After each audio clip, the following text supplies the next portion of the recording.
Hey, little birdie, don't feel down. Come and perch on my shoulder. Don't be shy. I'll show you around town. Really? No wonder they never pay attention to me. Forget it. I probably shouldn't be anthropomorphizing them anyway. Haven't seen you in some time. To which one of the Animo Archon's winds do I owe the honor?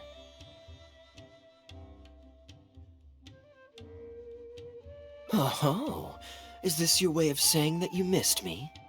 Since it wasn't meant to be with this little birdie, I'd better leave it alone. Let's take a walk, shall we?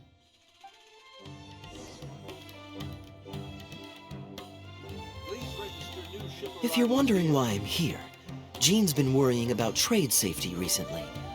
I discovered this when I unwittingly burst into her office to save the day. Another job involving long-distance travel falls to me. I suppose it's my own fault for having such a strong sense of duty.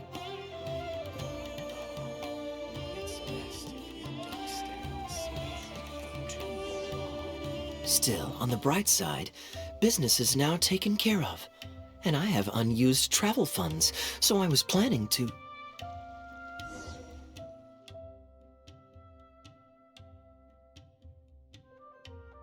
Gundafar, we are in the middle of a war. Your place is at the front lines by my son's side.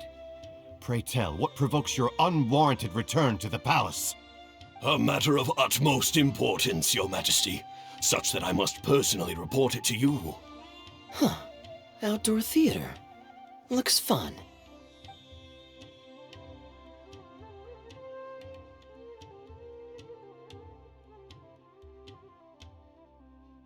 Yes. Here's what I was thinking about the unused funds. Given that the acting Grand Masters saw fit to allocate these funds to my trip in the first place, I think it's my responsibility to make sure that every last mora is put to good use. In other words, what do you say we find a way to spend the remaining budget? Perhaps a fancy meal at a nice restaurant? Or a river cruise that takes in the sights of Sumeru City? Or we could buy a few nice mementos to take home. Hey, no need to put it like that. Let's keep walking. We can consider it some more on the road. The rules of the Knights of Favonius state that any and all expenditures during a business trip are counted as travel expenses. That's more than enough justification to live a little. Of course, with me being here on my own, it was looking like a wasted opportunity. But now that I've run into you, why don't we make this a joint trip? What you see is what we've got. Feel free to look around. You're always so busy. It's high time you gave yourself a proper break.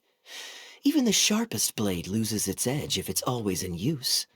Regular maintenance is essential for reliable performance. And anyway, life is short, so we should make the most of the time we have. Right now is the perfect time to relax and enjoy ourselves. And who knows how many other chances we'll get. So come on, what do you say?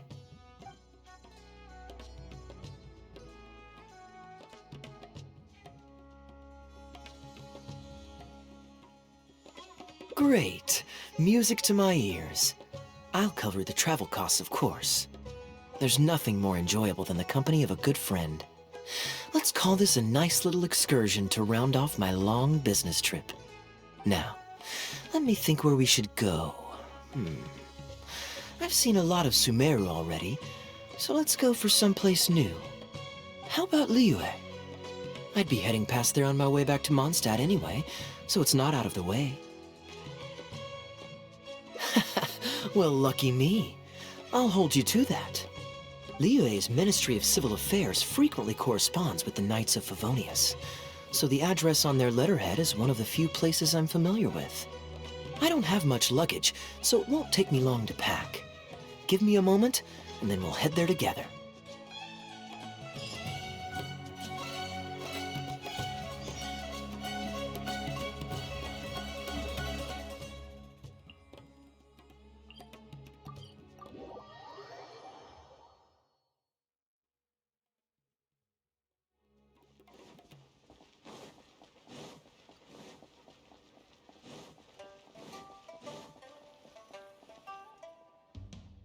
I've heard that there's lots to see and do in Liyue, but I'm sure you're more familiar with the place than I am, so I'll leave the itinerary to you.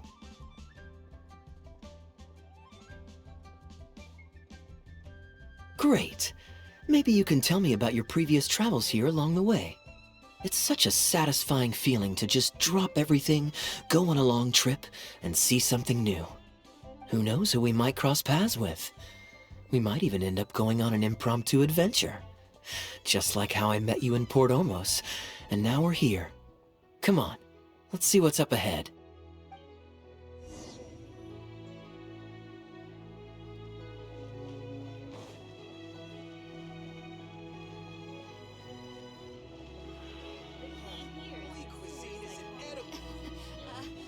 Join the Adventurers Guild. You'll have a blast.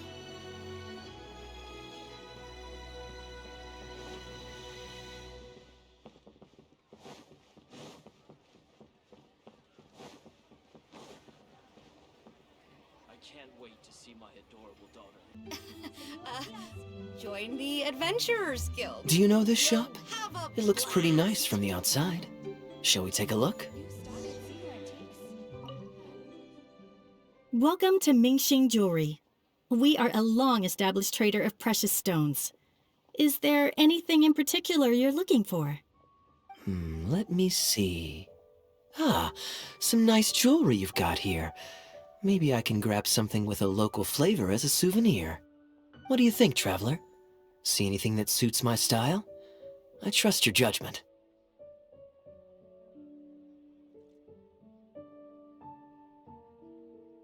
Ah, you're interested in souvenirs. If you're struggling to decide, you might want to consider getting some jade. You can't go wrong with a nice jade pendant. They're an elegant addition to your look, whatever your age or gender. If you're looking for a specific design, we can make it to your specifications. It does take some time to fulfill an order, however. High-quality jade is hard to come by, so our waiting list is at least a couple of weeks. Oh, that's a pity. I'm just visiting and I won't be in town for very long. So as much as it pains me to do so, I'm afraid I'll have to leave this beautiful bijou behind. No worries at all, sir. If you're looking for something off the shelf, why not go and see Mr. Shurto at the Jade Mystery? He also deals in jade and precious stones.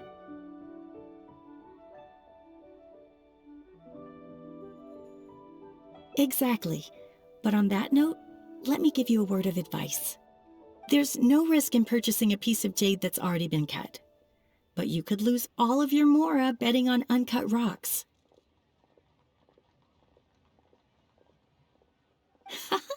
I won't say any more, as I don't want my fellow vendors to think I'm bad-mouthing them. But I think you catch my drift. It's only human nature to spend a little when you're on a trip, but don't be too hasty to part with your cash. The Ministry of Civil Affairs takes everyone's economic well-being very seriously, and they often send out the Millilith to spread public awareness of well-known scams. As guests here, I'd encourage you to watch out for anyone trying to rip you off. I think that's sound advice wherever you go into that. We appreciate it, boss.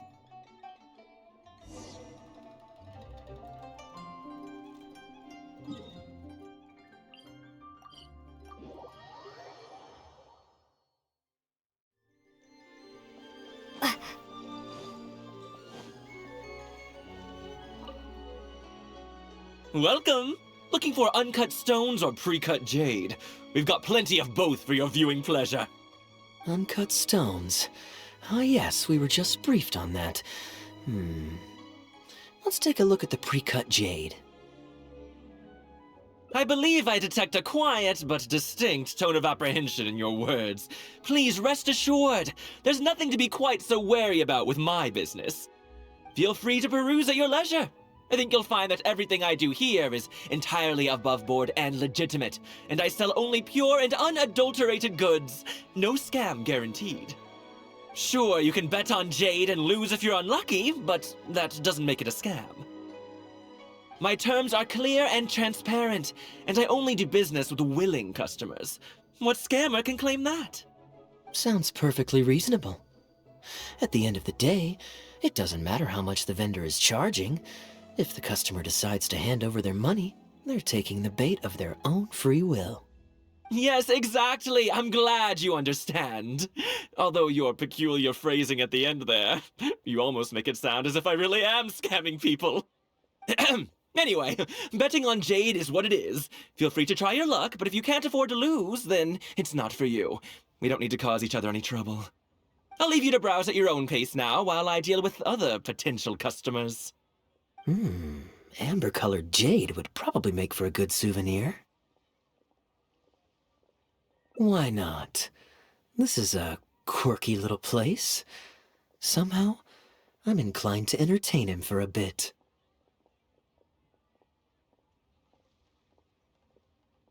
Well, if you're not interested, then I guess we'll pass.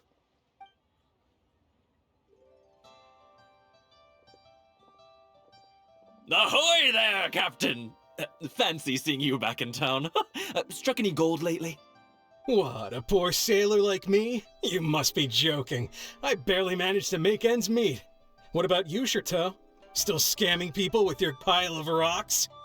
Hey! Keep your voice down. Can't you see I've got customers? But more to the point, when have you ever seen a customer get scammed in my store? I mean, you want the full list? Or...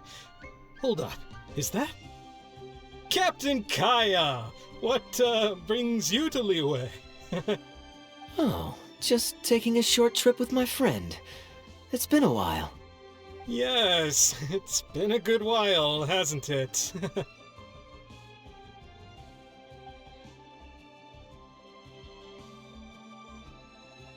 Anywhere you'd recommend I visit while I'm here? Let me think. Wanmin Restaurant's always a pretty good bet. Chef Mao's daughter is a skilled chef, and their prices are very reasonable. My wife can't get enough of their boiled fish. You could give that a try. And, speaking of my wife, she won't let me forget what a great help you've been to us before. So thank you, on her behalf. Your wife? Ah, yes. How is she doing these days? Keeping well? Very well, thank you. Very well. Anyway, I've got something I need to do down at the South Wharf, so my apologies, Captain Kaeya, but I'd better get going. All right. See you. Ah, I finally remembered who that was. Captain Wu. He runs a transport business between Mondstadt and Liyue. I see. So you went through that whole conversation with no idea who you were talking to. Well, that explains the generic pleasantries and the general awkwardness. Old Wu's usually quite the chatterbox, so it's very unusual for him to just take off mid-conversation. How exactly do you two know each other anyway? An educated guess. Yes, you could put it like that. It's pretty straightforward, honestly. The captain was making a delivery to Mondstadt when his ship sprang a leak. He overexerted himself fixing it and keeping the cargo dry, and ended up passing out from exhaustion. I took him to Mondstadt to recover. Well, it still seems strange to me.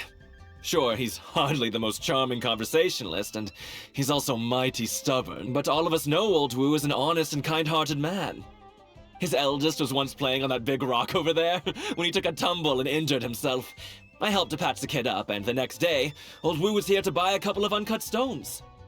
I'm just surprised he was so quick to excuse himself, that's all. Normally, he's the kind of guy who, if you run into him on the street and he owes you a favor, he'll grab you by the hand and thank you profusely until you ask him to stop. Well, stubborn I can believe. Someone had drilled a gaping hole in his ship, and the water was coming in fast. How he managed to make it all the way to Mondstadt, not to mention with his cargo intact, I have no idea. Someone drilled a hole in his ship? Oh dear. It must have been one of the less savory captains out there trying to sabotage his business so they can squeeze their way into the market. When competition is stiff, sometimes things get ugly. It's the way of the world, unfortunately. His line of work isn't easy. The poor fellow usually has to set sail before the break of dawn. He's been loitering around a lot these past few weeks, though. I thought maybe he'd come into some Mora. Competition is fierce these days, and there's not a lot of Mora to be made in shipping. So every day he stays idle is another negative in the books. I do wonder what's gotten into him. Anyway, I digress. We merchants protect our goods like our own lives, so who knows? Maybe he had some important cargo to see to. Either way, good sir, don't mind him. I am an upstanding member of the Knights of Favonius, after all. Just look me in the eyes. Don't you find me trustworthy? Since you asked about recommendations earlier, you're here from Mondstadt, yes? Might I suggest the tea house is somewhere to rest your legs? If memory serves, they're just about to retell the tale of Bravebeard the Valiant from the top. Why not pay them a visit? Huh. Sounds interesting enough. Let's check it out.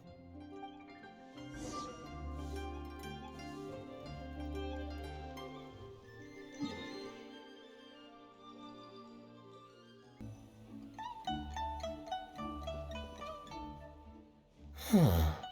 So this is the Huyu Tea House. We meet again, Captain Kaeya. What a coincidence. Twice in one day.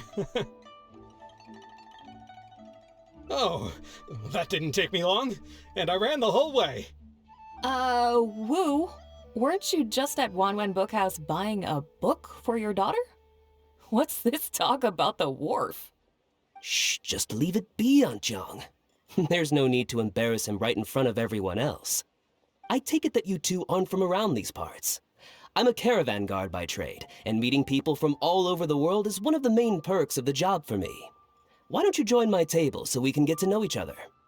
Oh, seems like the tea house is the place to be in Liyue. Feels like I'm back in the angel share. Did you manage to get something for your daughter just now, Captain Wu? Yes, thank you. If it weren't for you, Captain Kaeya, she might not have even made it into this world. I'm so lost, Wu. What's the story here? Your wife's originally from Mondstadt, isn't she? Did you run into Captain Kaeya when you were there on business, or when you were visiting the in-laws? The latter.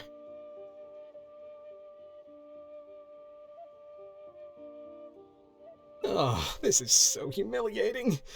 Anyway, back when my wife was pregnant, we were taking a trip to Mondstadt to visit her parents this one time, when we were mugged by a group of treasure hoarders near Dawn Winery. Oh, that sounds awful. Were either of you hurt? I mean, he's still here, and he's still got all his limbs, so they can't have roughed him up too bad. I'm guessing Captain Kaeya stepped in before they could do either of you any serious harm, huh? Yes, he did. Thankfully, he heard my wife crying for help and drove them away. My wife was injured and quite shaken up by the ordeal, so he took her to the winery and asked them to look after her. So what happened to you? Where did you disappear to? I was in the water. Huh? What did you jump in the water for? You know they can still get you in there, right? No, that's not...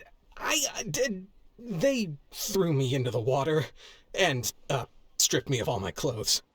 They did what? Did they have a weird fetish or something? Stripping a sailor naked and throwing him into the water. It's not like you were going to drown. So, then what? I take it you swam to shore? The treasure hoarders always move in groups, and fighting back when you're outnumbered isn't usually an option.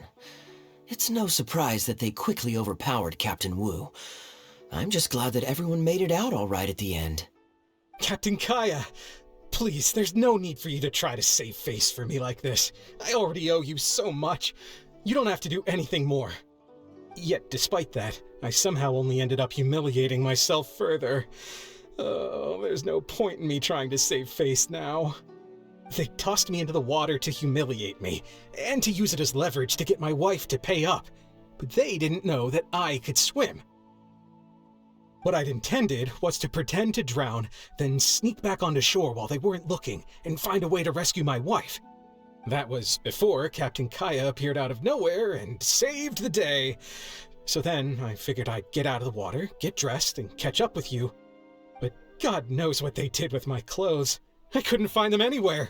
By the time I gave up looking for them, you were most of the way to the winery, so I had to run after you with nary a thing on myself. Outrageous! So, what happened next? I made it to the winery, but the maids noticed me first, and they called the Lord of the Manor out to give me the beating the treasure hoarders never got around to. After my wife recovered consciousness, she had to have a long talk with the young lord to explain everything. He then escorted us both safely to Stonegate. Oh, whoa.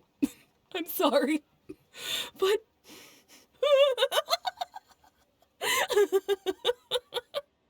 Ugh, good luck living that one down. Trust me, I know. My wife never lets me forget. I'm sorry, Captain. I wasn't intending to share that story. It's fine. It's my own fault for thinking I could sweep it under the carpet and forget about it. I don't know if I can ever repay you for all you've done. That's why I get so embarrassed every time I run into you. Still, it won't stop me from trying. You and your friend are here to catch the storyteller, right? The tea's on me. It's the least I can do. In fact, they do serve some food here, too, but it's not the best. Okay, let me run and get some fruit to share. I'll be right back.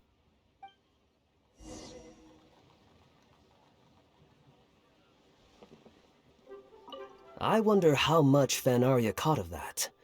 Old Wu really has no filter, does he?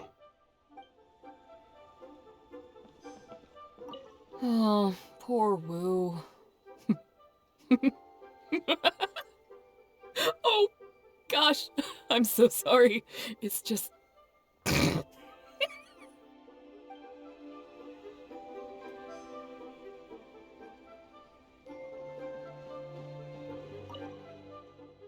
He really didn't have to share all the details of that story, but since he didn't seem to mind, I wasn't about to stop him.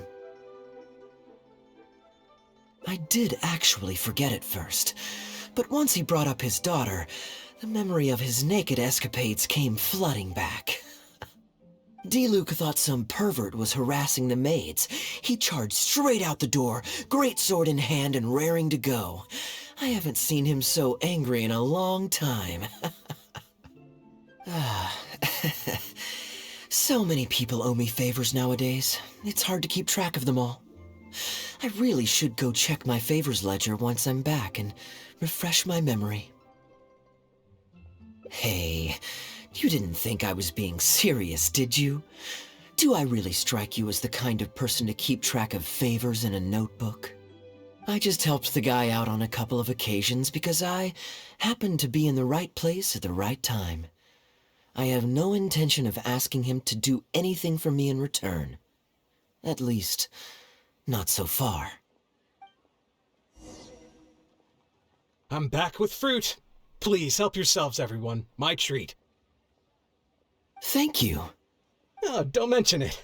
It's just a few fruits, nothing extravagant. Once my new pharmaceutical business takes off and I have Mora to spare, I'll get you a proper thank you gift and send it to the Knights of Favonius. Pharmaceutical business. So you found a new career? No more shipping? Shipping's impossible work nowadays. There's too much competition and the margins are too small. So I've decided to switch gears.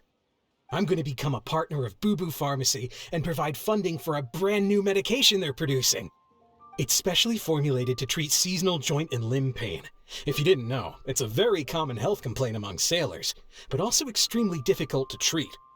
I've suffered from it myself, which is why I know that a lot of people stand to benefit from this once it enters the market. It's a good cause, and a stable source of income. Whichever way you look at it, it's a step up from the back-breaking work I did before. I've already had some talks and invested 1 million Mora for the first round of funding. That's impressive, Wu. I wouldn't have thought you had the connections for something like that. So is it Dr. Baiju that you're in talks with? Oh no, not Dr. Baiju. Actually, it was his master, Dr. Baifudze. His medical expertise and clinical experience are second to none, and he really cares about his patients. He gave me a few of his traditionally formulated bone-strengthening pills when he saw me suffering from my leg pains one day. It was like a miracle cure. The pain immediately went away. Dr. Baiju's master? Yeah, I told him I'd be enthusiastically recommending his medicine to the other guys at the docks. And after some hesitation, he just went right ahead and wrote up a prescription for me, completely for free. He said that he shouldn't really be handing out free prescriptions since, and I quote, "it goes against generations of tradition handed down by our forebears." But he just felt like it was the right thing to do. What a great guy. But I got chatting with Dr. Baiju recently when the Secure Transport Agency did a delivery for Boo Boo Pharmacy. He told me that his master has already passed away. Huh? Why would he say something like that? I mean, the guy's old, but he's still in great health. Captain Wu, where did you meet this old master? Just out on the street? I know that sounds dubious, but this is an educated and respectable gentleman we're talking about. There's no faking that. Hold on a second. I just remembered something. My nephew-in-law met a medicine seller not too long ago, too. He also described it as a miracle cure. He spent a lot of mora on it, but when he brought it to Boo Boo Pharmacy, Herbalist Gui took one look and told him he'd bought nothing but regular painkillers. This Baifuzi you met, did he by any chance have a goatee and salt and pepper hair? He did. If I may, Captain Wu, there's a lot of mora involved here. It seems like it would be worth asking this Dr. Baiju about his master, just to set the record straight. You could show him the medicine as well. Clearly there's some misunderstanding here. You're right, Captain Kaeya.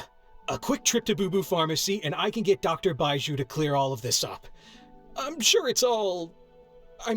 hopefully it's all fine. He left in a hurry. He must be stressed out of his mind right now. Hey, let him deal with this, okay? No point in you stressing yourself out, too. Fraud or not, it's up to Captain Wu to figure out exactly who he's gotten himself involved with. I'm no Dark Knight hero, or martial arts hero for that matter, and neither are you. Wait, or are you? Now that I think about it, I can see you having a secret double life as a martial arts hero here in Liyue. You certainly have the personality for it. Either way, Liyue has its own rules and regulations. Best to let the Ministry of Civil Affairs deal with this in the proper manner. If a couple of outlanders like us get involved, we might just end up muddying the waters, even with the best of intentions. We came here to enjoy ourselves, remember? We don't want to get our priorities mixed up. Oh, and look at that. The storyteller's taking the stage. It is said that the sky's the limit for the aspirational soul. But alas, for the woes of the world are equally limitless. No such stranger to woes was Huang Guang, a man who, having suffered countless injustices at the hands of his fellow men, forsook them to dwell among the mountains and rivers. Yet fate fortuitous found him when he entered the tutelage of an adeptus and learned many mystical arts from them. Per his master's wishes, he then returned once more to the human world, only this time with a sworn duty to cleanse the land of demons and to see justice done wherever he might tread. Is that all? Oh, I was hoping to hear the rest of the story. It was all right. I suppose the hero always has to sacrifice himself to save others, and it does make for some good storytelling, but it leaves you wondering how he really feels about the whole thing. Did he ever have second thoughts? Only he can know, I suppose. Oh, I see the show is over. Yeah, I saw Dr. Baiju. Looks like it was a scam after all. Then what are you waiting for? Don't just stand there. You need to report this to the Ministry of Civil Affairs right away. Hold on. Let's not lose our cool. Get your story straight first, so you can give them a clear and detailed account of events in the order that they occurred. And one more thing. Do you still have a way to contact this guy? Well, I'd arranged to meet him at the Yunshang Tea House once I've withdrawn the next sum of Mora, so I suppose he'll still be waiting on that. Okay, so you've got another meeting lined up. I've got no one to blame but myself for this. I can't believe I was so gullible. I guess the world isn't made for naive simpletons like me.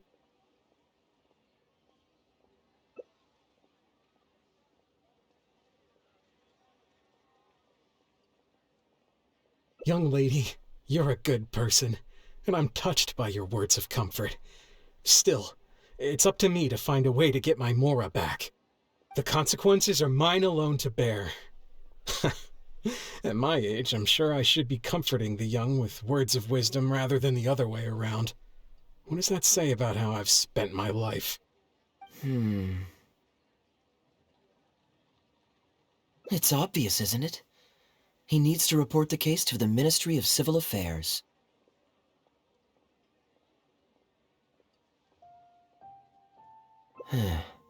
Come with me. The key here is consumer psychology. I am quite curious. How does our chivalrous martial arts hero intend to come to Captain Wu's rescue here? There are countless victims of injustice in the world. We can't try to help each and every one of them, can we?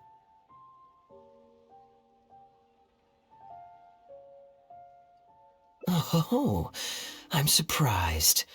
I didn't know you thought of me as someone who helps other people unconditionally. I'm genuinely flattered. But we both know that I'm not that kind of person, really.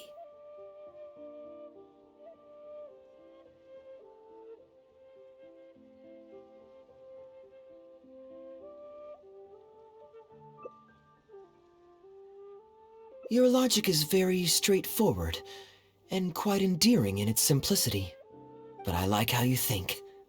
So I'll indulge your martial arts hero aspirations for now.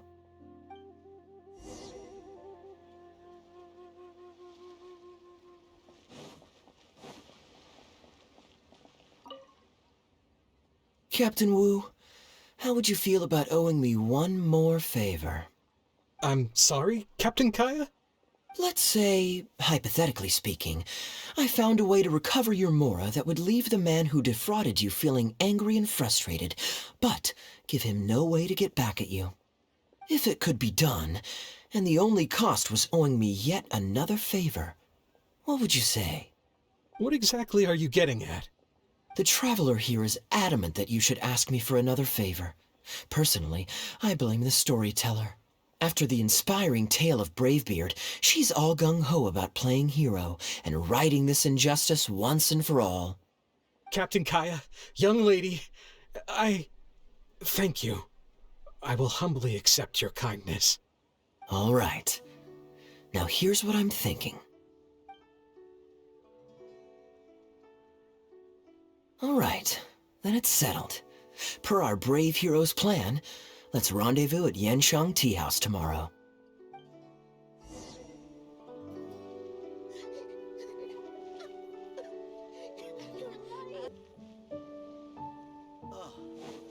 What should I try this time? Ah, you're here. Good. I'll head upstairs first, and you join me in a bit. You've got nothing to worry about. As long as this lucky coin's in my hands, it'll do as it's told. Before I toss the coin, I'll get our guy to bet heads or tails. Then it's your turn to bet. Now remember, if I touch my chin, you bet heads. If I touch my forehead, you go for tails.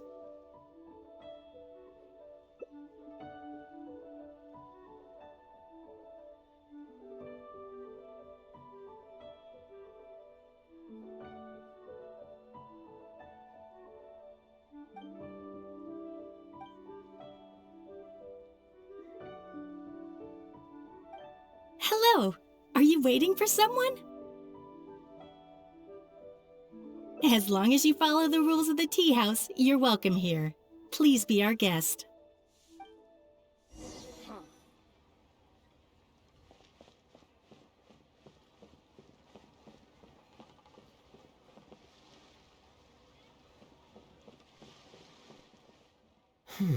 From the way you describe it, Liyue does sound like an attractive place to settle. Perhaps I might have to make the move here after all. All that awaits me back in Mondstadt is a horde of insufferable sycophants. Truly tedious. The reason I left home in the first place was because I was reluctant to simply live off of my inheritance. I understand. For one as ambitious as yourself, Mr. Rich, living off of the family fortune must feel like the dullest existence in the world.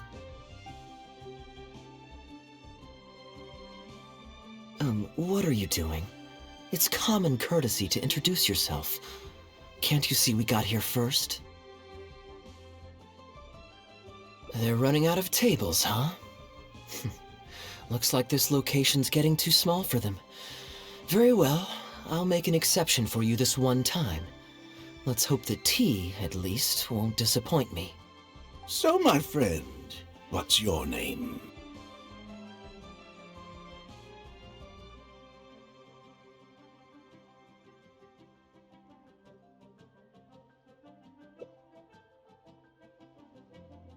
Here is the tea that you ordered. Please enjoy. Ugh, this tea is... never mind. Mr. Bai, this has been a most pleasant and insightful conversation. I consider it good fortune that I encountered such a refined gentleman as yourself so far from home. Please allow me to pay for the tea. Yes, good fortune indeed. In that case, I must thank you for your generosity. You there. I'll get yours too.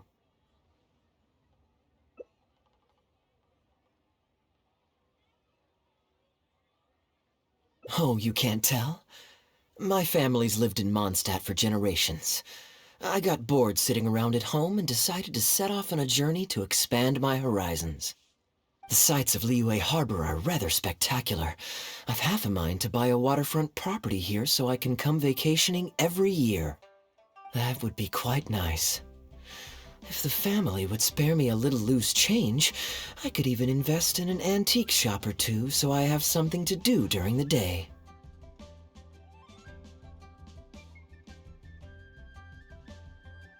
Flaunting? Come on, we're talking 20, 30 million tops, surely. Isn't that just pocket change? Mr. Rich, just to clarify, that's quite a large sum of mora as far as the common woman is concerned. It's understandable that our friend over here feels out of her league.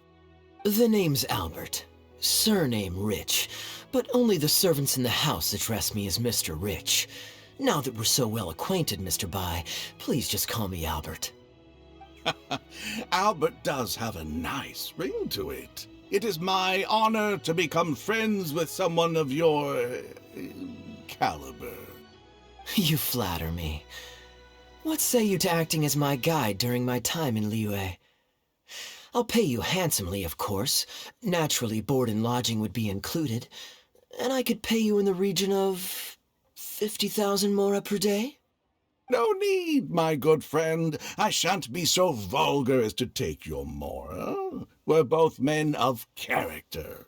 The pleasure of your ongoing acquaintance shall be ample reward in itself. To join a noble gentleman on his travels is a rare opportunity. Please, let me draft up an exact itinerary. I'll make sure to give you the experience of a lifetime. You there. You're welcome to join us if you want. Which clan did you say you were with? The Hoo-Ha clan or something? Goo-Ha, huh? Strange choice of name. Gotta say, I've been in Liyue for a while now. This is the first I'm hearing of them. I guess they're one of these obscure ones who keep to themselves.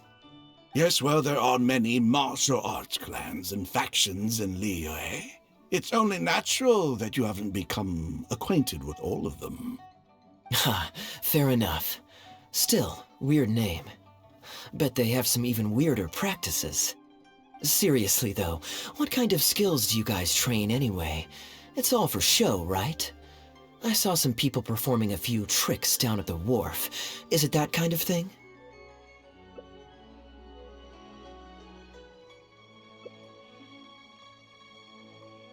I already told the server to put it on my tab. Don't bother getting her to split the bill. It'll only complicate things.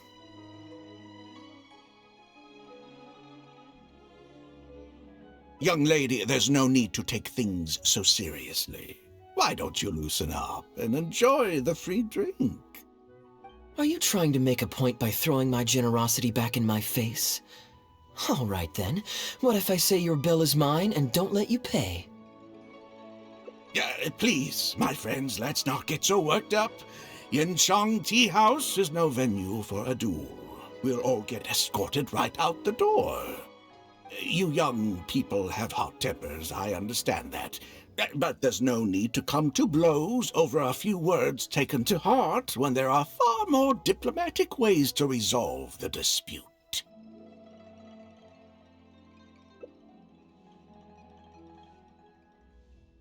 Did I hear that right? So you'll only pay for yourself if you win, but I'll get the check for the three of us if you lose. It's not that I care about the Mora. After all, I offered to pay for everyone's drinks in the first place. No, what I find truly absurd is your refusal to play fair. I demand that you also pay for three if you win.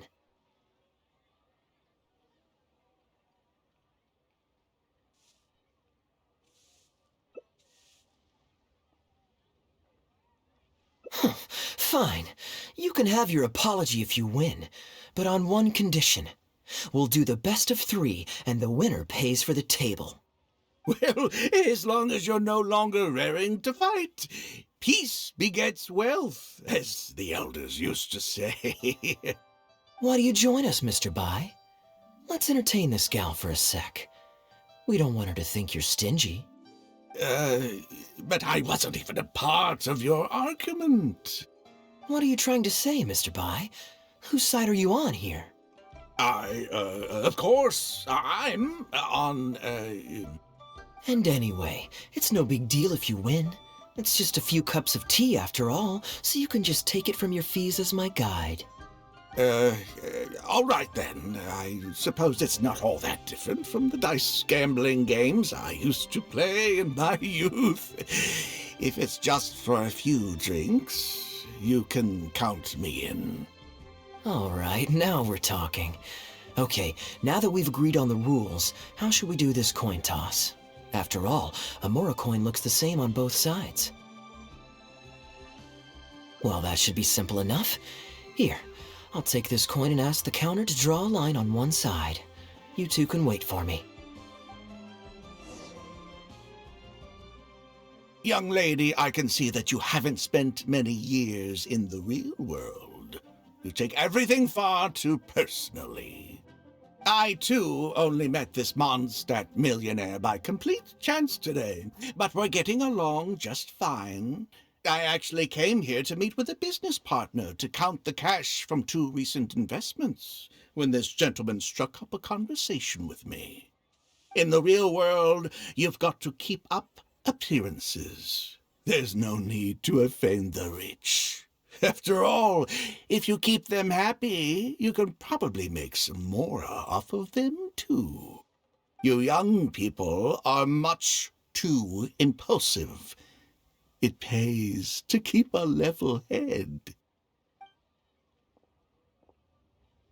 Just so we're clear, let's say the marked side is heads and the unmarked side is tails. Everyone has to pick a side before the coin toss. Oh, and no takebacks. We should also take turns tossing the coin. Sounds fair to me. Why don't you do the first toss, Albert? All right, then, I'll start us off.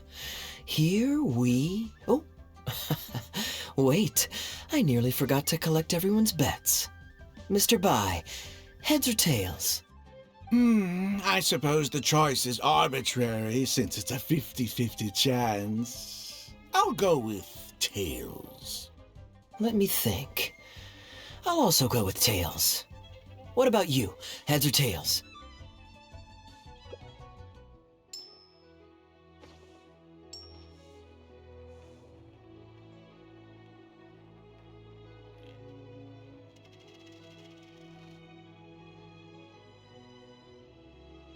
Oh, darn, I won. Lucky me, I guess. I won as well. Guess there might be a formal apology in the cards after all. I have a suggestion. If one of us loses twice in a row, they should get knocked out while the other two carry on playing to decide the winner. Otherwise, with 3 of us playing, it'll start to get difficult to keep track of who's won the most times. I flipped the coin last time, so why don't you go next? I don't want you blaming my coin-tossing skills if you guess wrong this turn. Here.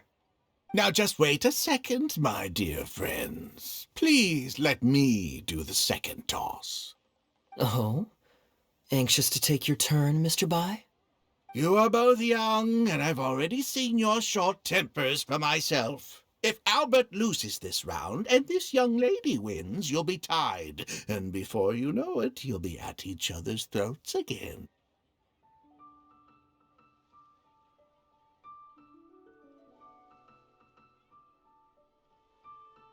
Well, that's not my only consideration, either. You two may be too young to know this, but I've been around the block a few times. What's to say this isn't a trick coin, In dice games, people use all sorts of methods to rig the game. Some even fit the dice with mechanisms that give them whichever result they want.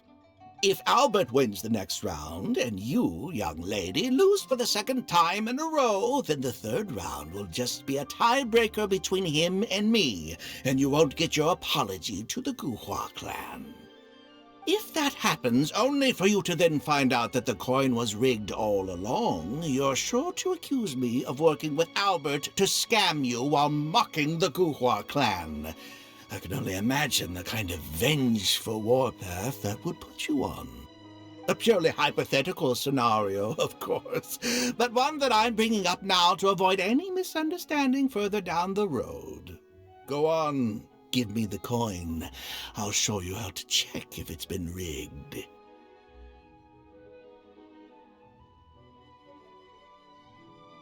Very diligent of you indeed, Mr. Bai. Looks like I chose the right person to be my guide. Here, take it. A rigged coin will always be a little heavier than a normal coin, you see. This one seems perfectly normal to me, however. But don't take it from me. Why don't you test it for yourself? What's your bet this time, Mr. Bai? I'll stick with tails. Tails, huh? Well, you seem to have a feel for this, so I guess I'll match your bet again this round. Tails it is. And you?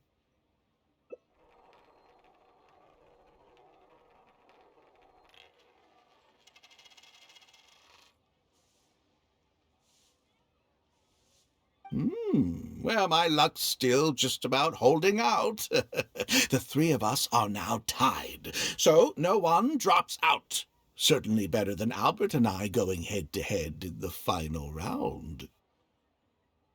Well, here you go. What'll it be, Mr. Bai? It's a tough decision this time. That's what makes it fun, isn't it? Anyway, there's no need to stress. What's the cost of a few cups of tea compared to 50,000 I'll be paying you every day? You make a good point. All right, I'll take heads. Okay, and now it's my turn to guess. Not that the outcome matters either way to me. I won't even notice the more's gone. Whatever, I'll take tails.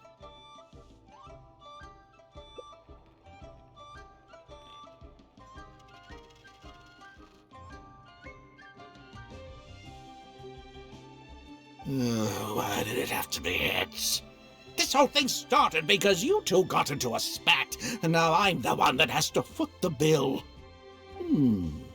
What say you to another round? Sure, why not? I'm having fun. I can go for as many rounds as you want.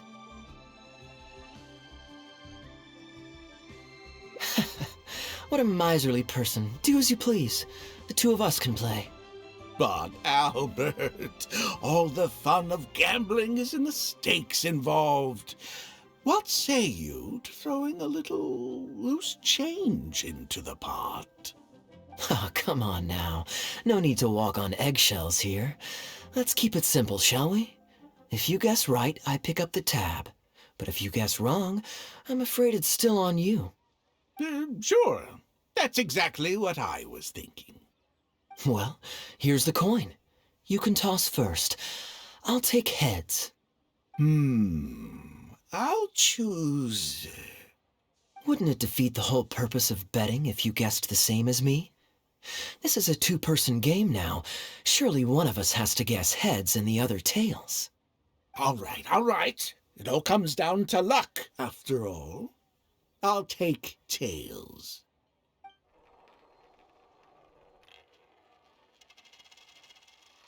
Ooh, looks like Rex Lapis has smiled upon me today after all.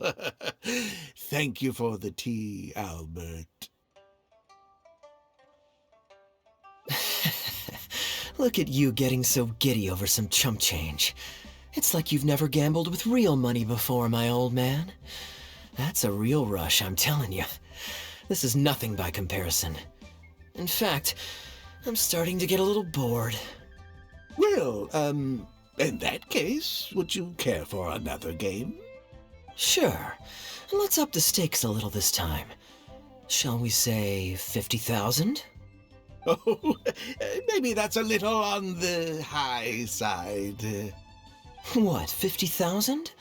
But that's just a single day's guide pay for you. All right. I'll bet tails. Great, then I'll bet heads. No takebacks. Heads. Tails.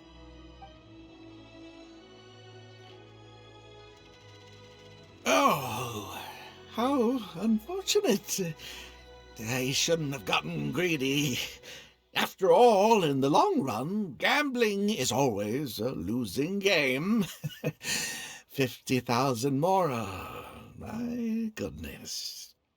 Albert, I'm terribly sorry, but as it happens, I forgot to bring my coin purse with me today. Could you perhaps take this 50,000 out of my guide fees? Call it an advance payment. That would make us even. Advance payment? Sorry, I'm afraid that's not my style. It'll have to be cash. This day just getting better and better. Well, so be it. 50,000. Let me see what cash I have on me. Just 50,000? That's not what we agreed on. Huh? What are you talking about? I think you'll find that our bet was for 50,000. No, it wasn't. The amount was 1 million. 1 million? Are you insane? Come on now, Albert. Be serious. 1 million here and 1 million there might be all fun and games to you rich types, but to ordinary folk like myself, this is no laughing matter. I'm being perfectly serious. I know what I said, and what I said was 1 million mora. You're lying through your teeth. Hey, young lady, you tell him. Did you hear him say 1 million at any point during our bet? Huh? What the? I'm not deaf, you know. I swear I heard 50,000. Wait. Oh, I see. You two are in this together. I never met either of you before today, and out of nowhere you suddenly roped me into betting over a coin toss, and now you're accusing me of owing you 1 million mora. Huh? Do you have any idea who you're trying to cheat? I know all the tricks in the book. I can't believe a couple of beginners like you managed to get this far. Well, don't you try to celebrate just yet. You amateurs have a lot to learn about the art of the con. Do you really think that nobody else will have heard all the commotion we just made? All I need is one witness, and this little scheme of yours falls apart. Frauds! Frauds, I say! These two kids are trying to scam me out of my hard-earned mora! Hostess! Oh, hostess, come quickly! How pathetic. What is going on here? If you can't abide by our rules, you're not welcome at Yenshang Tea House. I don't care what the issue is. You don't get to make a racket like that in here. Halberd! Fang! Wait, don't throw me out! These two con artists are trying to steal my Mora. You can't let them get away with it. Well, let's take this somewhere else. I don't want any of you disturbing the other guests.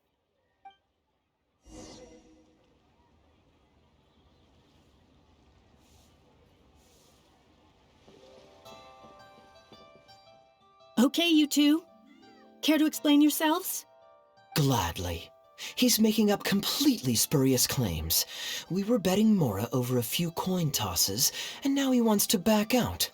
In the land of contracts, of all places. He won 250,000 from me, then another 800,000 from the both of us. Now he's refusing to pay up the measly 50,000 that he lost in the final round. Okay, so after settling up, a total of 1 million Mora should have changed hands. Sounds plausible enough. Oh, it's a complete pack of lies. Hostess, if you don't believe me, ask anyone else in the tea house.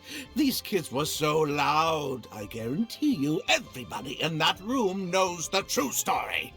Sorry to interrupt you all, but you're witnesses to the situation here. Is what Mr. Bai says true? Oh, thank goodness you're finally here. What took you so long? That old guy's been bragging about the Mora he's won so loudly, I'm surprised the whole street didn't hear him. I was about to report him to the Ministry of Civil Affairs. Leave me out of this. I want nothing to do with gamblers and scammers. Please, just bring me my check. Our new owner laid down the law not too long ago. We turn a blind eye towards casual games of dice, but there is zero tolerance for any explicit gambling with real Mora. Return any winnings to the party you took them from, and we'll say that none of this ever happened. Otherwise, I'll have to bring in the Millilith, and I can assure you that they take a more hard line on this kind of thing than we do.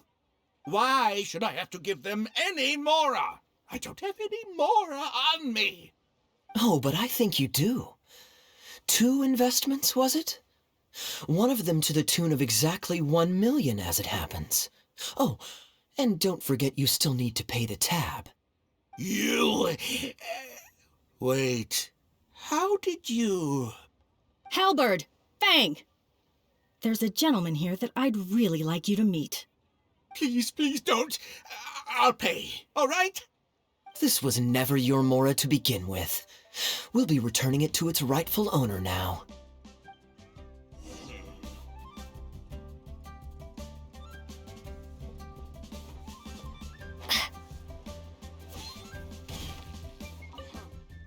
What did you think, Captain Wu?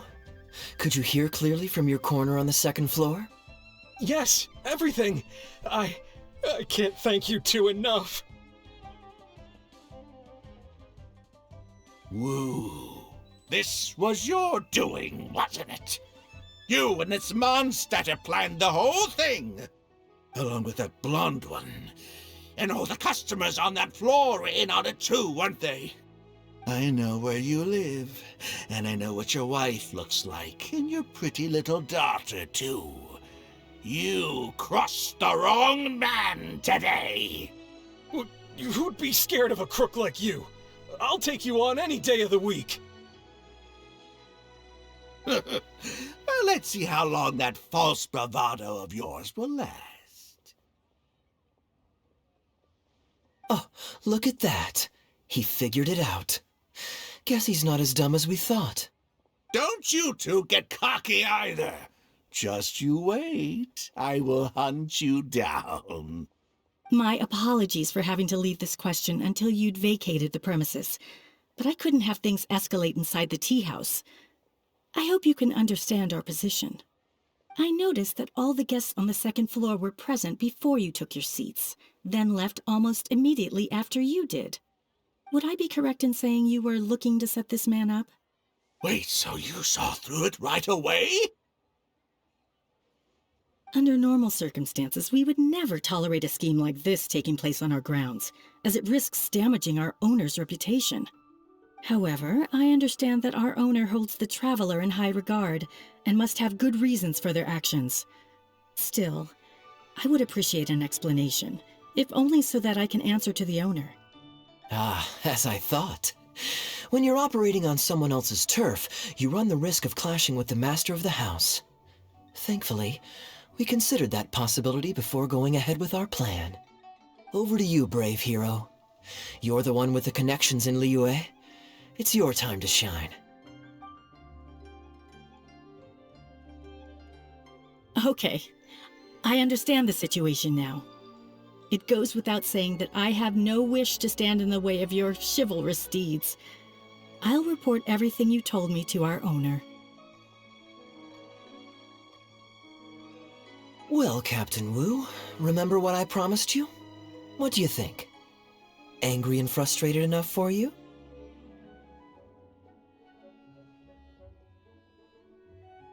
Excuse me, coming through. Is this the Mr. Bai you reported to us? Yes, that's him all right. The one who scammed Captain Wu. Wait! Where's your evidence, And Wu, you've already recovered your Mora. You don't deserve to be punished twice for the same crime. You can't talk your way out of this one. You're already suspected of defrauding multiple victims out of smaller amounts, and the combined total meets the threshold for a conviction. If it turns out you're guilty in this case too, it'll only add to your sentence. Does the plaintiff have any witnesses? If so, we'd really appreciate if they could come with us and provide a testimony. You got tangled up in this too, huh? In that case, please come with me. Your witness statements will play a crucial role in helping to move this case forward. Don't worry, we won't take up too much of your time. And you, sir, can stop twiddling your thumbs. You're coming with us too. Hey, keep your hands off me. I'll cooperate. Stop manhandling me.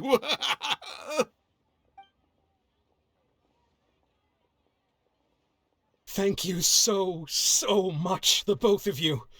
I really don't know how I could ever begin to repay you. Well, I have an idea. We originally came here to do some sightseeing. Anywhere you'd recommend we go before the end of our trip? Let me think. Now, where would I want to go? Hey, are either of you interested in a fishing trip? Sounds fun to me. Let's go.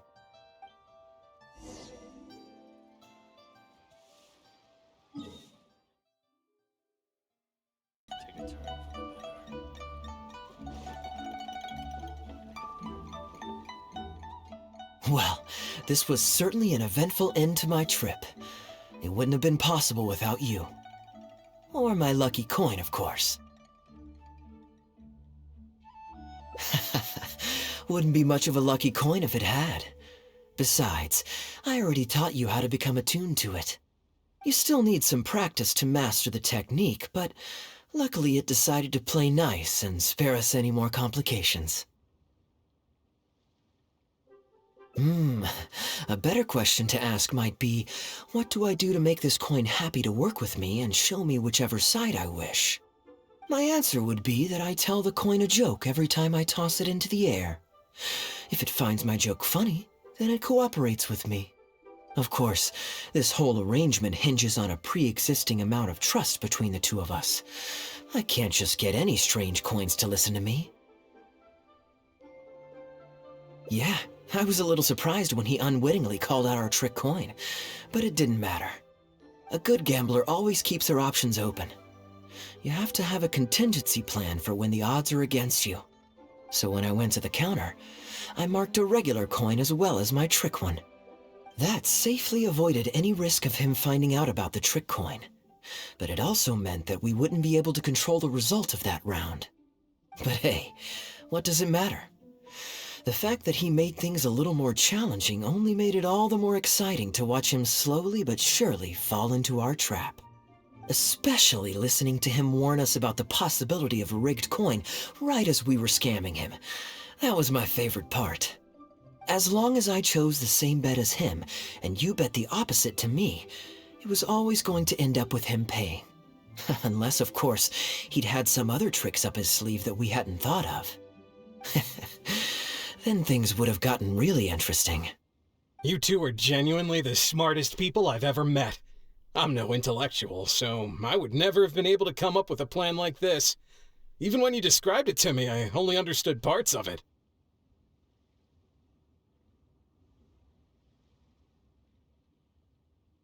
Well, I may not be the smartest guy around, but one thing I do know is this.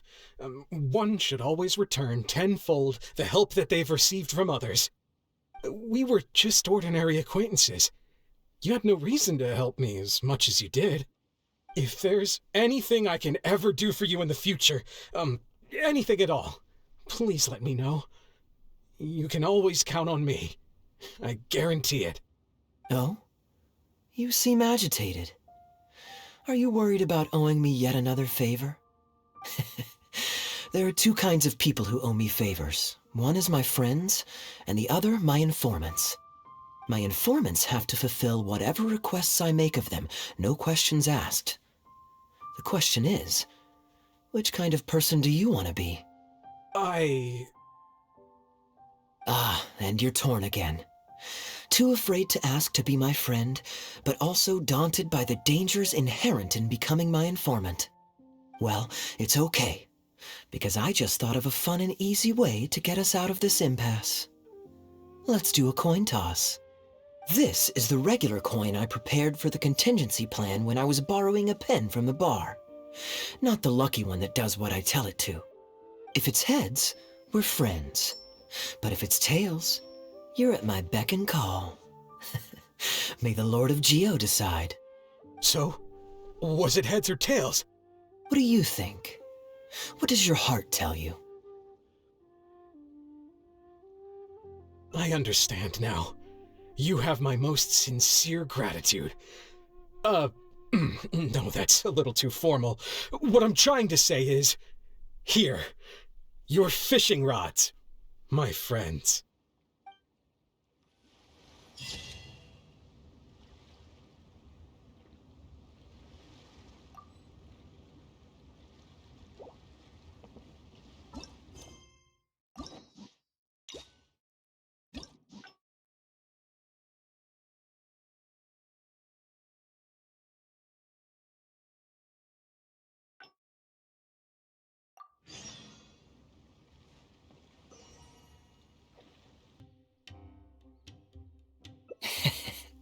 Now I remember why you're an honorary knight.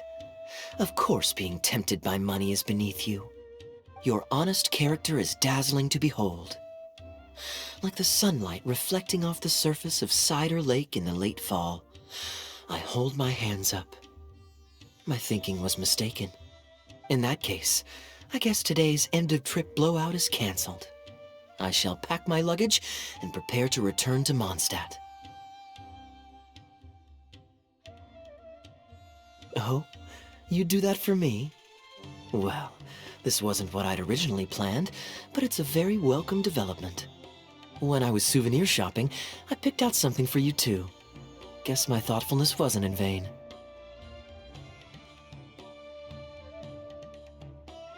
Let's keep that a secret for now. Not because I want to keep you guessing. It's just that I didn't think I'd run into you here. All my gifts are back at the inn. I want you to find out for yourself when you open it. The surprise is what gift-giving is all about, is it not? Then it's settled. We'll leave together shortly.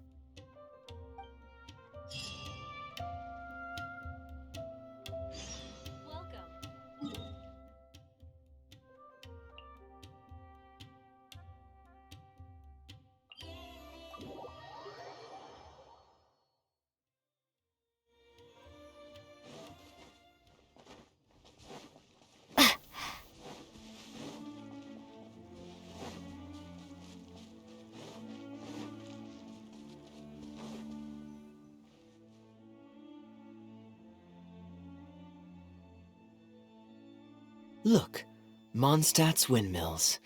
Ah, such a comforting sight. Now, as promised, your souvenir. Here you go. According to the merchant I bought it from, mysterious spirits called Jinn often live in lamps like this. And this lamp in particular once housed a very powerful genie. Merchants love to exaggerate to help make a sale, but it's still quite the pretty little lamp. I know you like rare things, so perhaps you can add this to your collection. Of course, you can also use it as an ordinary pot. Personally, I think it'd make an excellent wine vessel. You're welcome. I'm glad you like it. I'm ready to head into the city now. You're free to join me, or you can make your own schedule. I could give everyone their souvenirs first, but I'm not sure whether I'm in the mood for running around and visiting people right after the long journey. Maybe I'll take a breather first. But I know I'll only get bored sitting in my room alone. Ugh. Do you have any suggestions?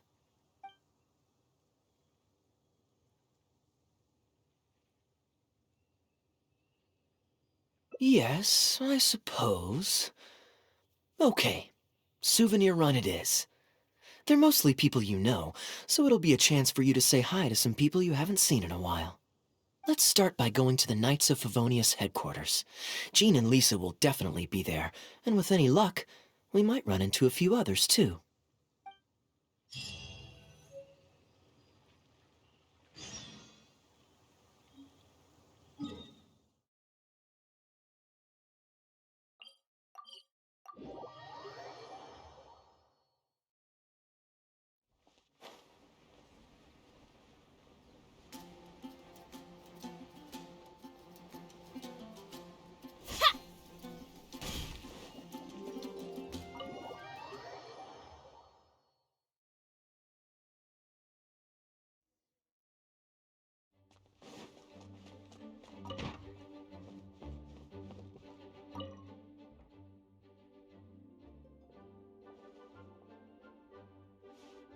Hey, you two busy? You must have had a tough journey, Kaeya. Oh, it's been a while, cutie. Yes, welcome back, Kaeya. Why is the honorary knight accompanying you?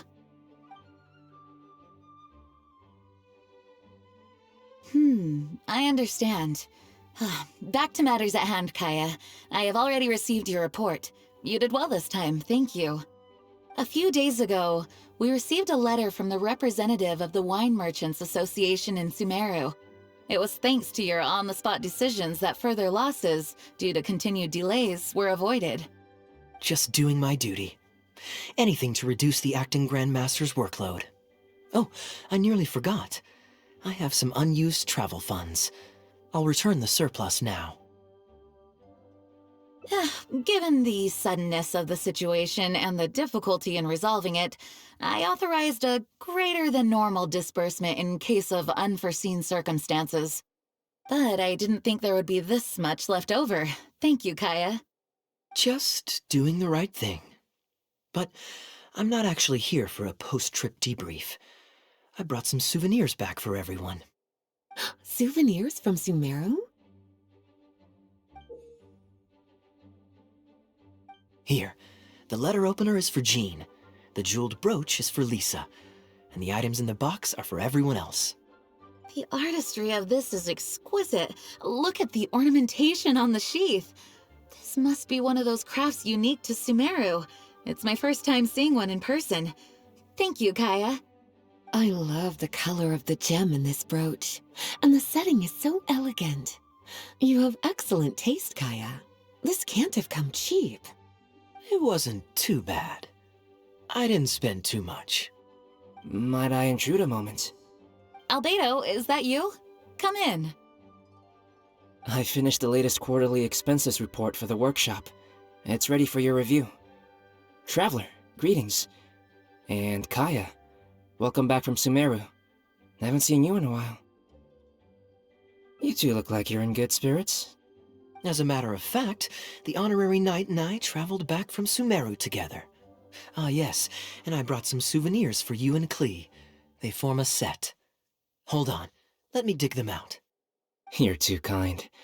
Klee has been constantly inquiring as to the timing of your return lately. Since you weren't around, she thought you had also been grounded, and that it would be a long time before you could come out. Children always have the most peculiar way of looking at things. Also been grounded? Sounds like things haven't been too dull for you all in my absence. It's Klee's third time this month. Evidently, you're not the least bit surprised. No. On the contrary, what would be a surprise is if Klee ever managed to stay out of trouble for a substantial length of time. Anyway, since my souvenir is part of a set with Klee's, there's no rush to give it to me. When Klee's next, released, I'll bring her to see you sometime. We'll collect our souvenirs together. Sure, makes sense. Leave the surprise for the person who'll enjoy it the most. I'll leave these documents here. I'll take my leave now, everyone. Kaeya, I've approved your vacation request. Use this time to relax and unwind. Don't worry about the report and other work. I'll take care of it. You too, Honorary Knight. There isn't any work the Knights of Favonius require your assistance with at this time, so please take it easy. Thank you. Then we'll be going now. Enjoy your vacation. But don't forget to return the Fox and the Dandelion Sea series before it's due. Don't worry, I'm nearly done with those. I'll be able to return them in a few days.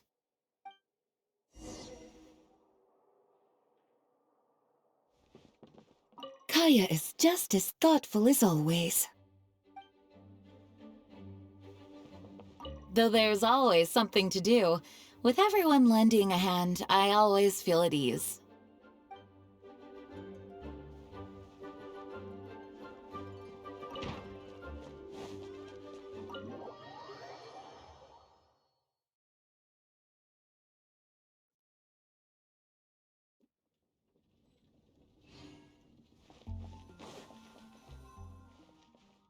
I'm surprised Klee still hasn't escaped. I taught her a few tricks just before I left.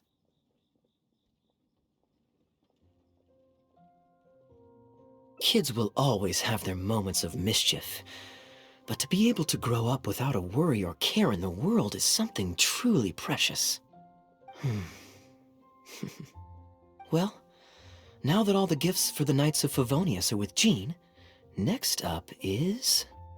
Ooh, how about we visit the Dawn Winery under the pretext of delivering souvenirs and try to score some free wine? It's been a long time since I last saw everyone there. Plus, it'll be the perfect time to treat you to some of their newest brews. Diluc should be there tomorrow since he has business to deal with. But then there's nothing scheduled for the day after tomorrow, so perhaps it'll be easier to get free wine then. What do you think? When should we go?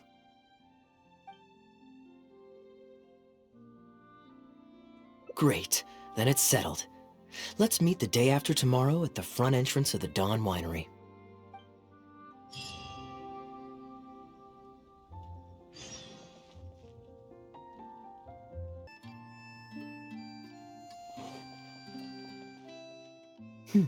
You're more punctual than I expected. Let's head inside.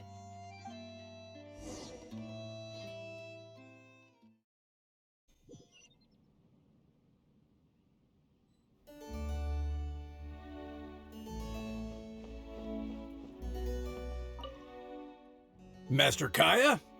And the Traveler? Welcome, welcome. Please, come in. I'll fetch you both something to drink. Long time no see, Elzer. Yes, it's been a while, hasn't it? So what brings you back to the winery this... Sorry. Is there anything I can do for you? No need to be so formal. I just returned from Sumeru and dropped by to see you all.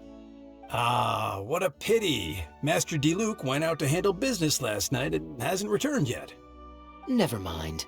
The main thing is that you and Adeland are here. Oh, speaking of Adeland, where is she?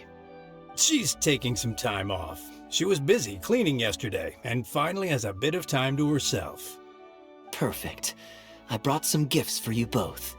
Here, this belt buckle is for you. My goodness, it's exquisite. Thank you, Master Kaeya. I'll treasure it. Would you like anything to drink? We recently finished making a new batch of dandelion wine. Well, what perfect timing. I was just wondering how this year's batch was coming along. Let me fetch a barrel and have someone deliver it to the Knights of Favonius headquarters for you. Oh, I won't be needing an entire barrel. A couple of bottles will be more than sufficient. Else Diluc might say I came here to beg. Oh, Master Diluc might grumble, but he doesn't mean it. Anyway, let me fix you both a drink. Much obliged. Then I'll have a glass of dandelion wine and a glass of cider lake for her, if you please. The name is not that literal. It is a drink with virtually no alcoholic content, as Master Kaeya will be aware. I'll prepare them now. Please, wait a moment. Strictly speaking, that's not entirely true. Cider Lake does have a tiny amount of alcohol in it. Please, enjoy.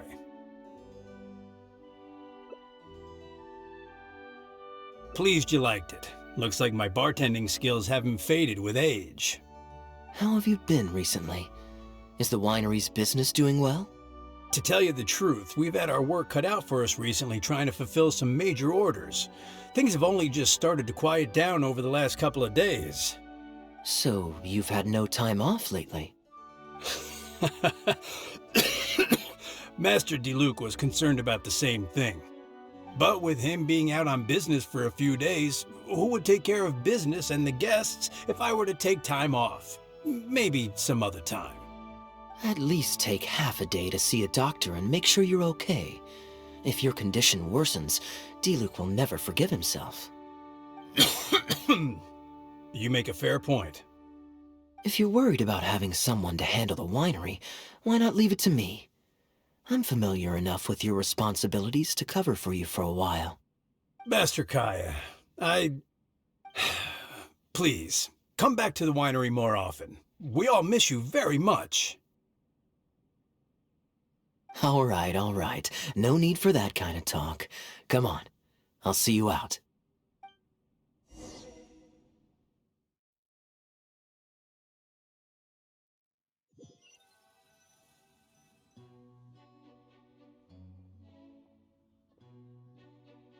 While I'm resting, I shall leave Dawn Winery in your hands. Don't worry, I'm not going anywhere. Rest easy, and go see the doctor. Such great weather today. A calm breeze and delicious wine. This is quite the treat. Though, it's a pity this batch seems a bit bland. How about I go to the wine locker and fetch one from the reserve collection? I remember it's on the second floor. Of course it's fine. I promised Elzer I'd help. I said nothing about leaving the wine alone. Sorry, I'm a little late to the welcome party, but I believe I just heard the words wine locker and reserve collection. Planning on pilfering a bottle of reserve, Master Kaeya? The reserve collection is reserved for a reason, you know. You should at least run it past Master Diluc first. Oh, Adeland, surely you misheard. We were simply taking a walk around the house. I see. Anyway, what brings you and the traveler to the winery today? We just returned from Sumeru. It's been a while, so I thought we might drop by and say hello. And perhaps enjoy a complimentary drink while we're here. Surely you wouldn't object, Adeland. How could I object? We're simply happy that you've come back to see us. Oh, Adeland, I also brought some gifts for you all. This bottle of essential oil is for you. If you rub it on your hands when it gets cold, your skin won't crack. Oh my! I can't believe you remembered something like that. Of course I remember. You always took such good care of me when I fell sick as a child. In comparison, this is nothing. You're all grown up now, and you don't get sick nearly as easily. You don't need me to look after you anymore. True, I don't get sick as much. But speaking of being looked after, when I was in Sumeru, I did find myself and my stomach missing your cooking so terribly. Oh, are you hungry? Would you like to eat something? You too, traveler. Please tell me if there's anything you'd like to eat. Well, now that you mention it, I do actually feel a bit peckish. Steak? Oh, yes. A nice steak would really hit the spot. Fragrant cedarwood grilled, medium, stewed vegetables on the side? Yes, just like you always used to make. Thank you kindly, Adeline. My pleasure. Traveler, I'm sorry I'm not familiar with your preferences. Would you like to come with me and select a few dishes?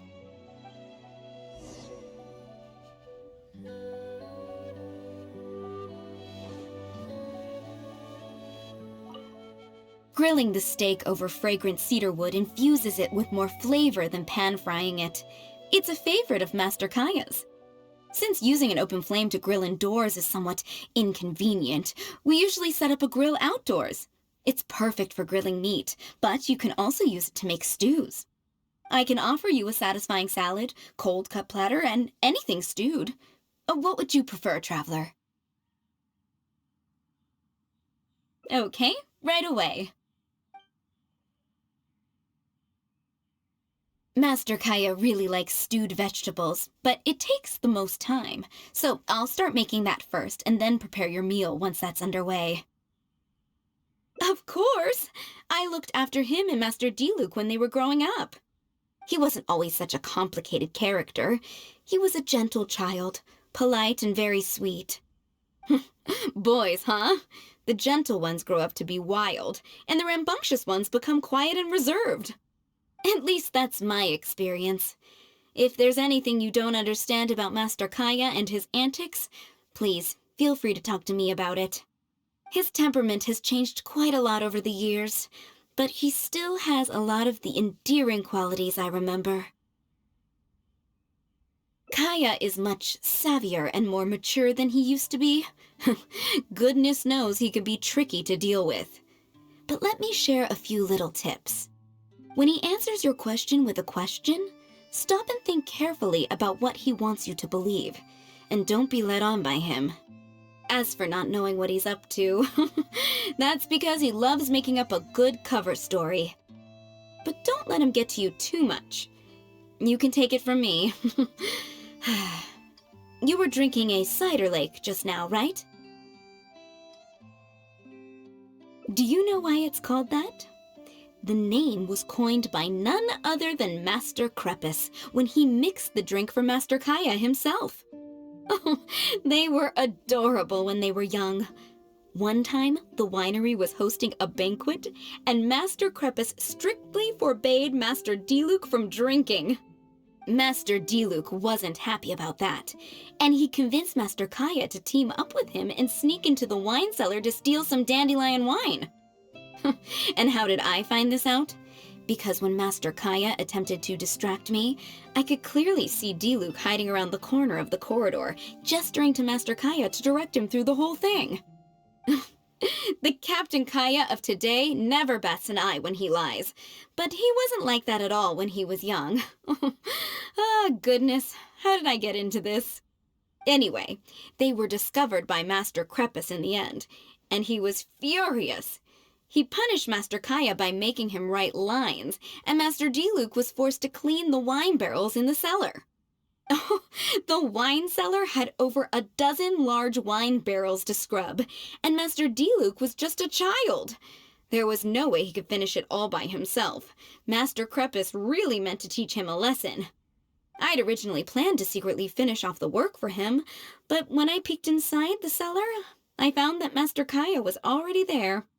He and I finished scrubbing the remaining barrels when Master Crepus saw that the bruises on Master Kaeya's hands were even darker than those on Master Diluc's hands. He instantly understood the situation. Master Crepus wasn't stern by nature, so to comfort Master Kaeya, he mixed him a drink and added a few drops of alcohol just so he could have a little taste. So you see, Kaeya was a gentle child and never one to boast about the things he did for other people. Sometimes he'd even deny it if asked. His friends have a special place in his heart, even if he keeps this to himself. Kaeya's quite a smooth talker these days, but I can tell that his habit of quietly helping others hasn't changed. Ah, good. Okay, the stew is nearly ready, but the meat and the other dishes will need a moment. Please wait at the table. I'll be over shortly.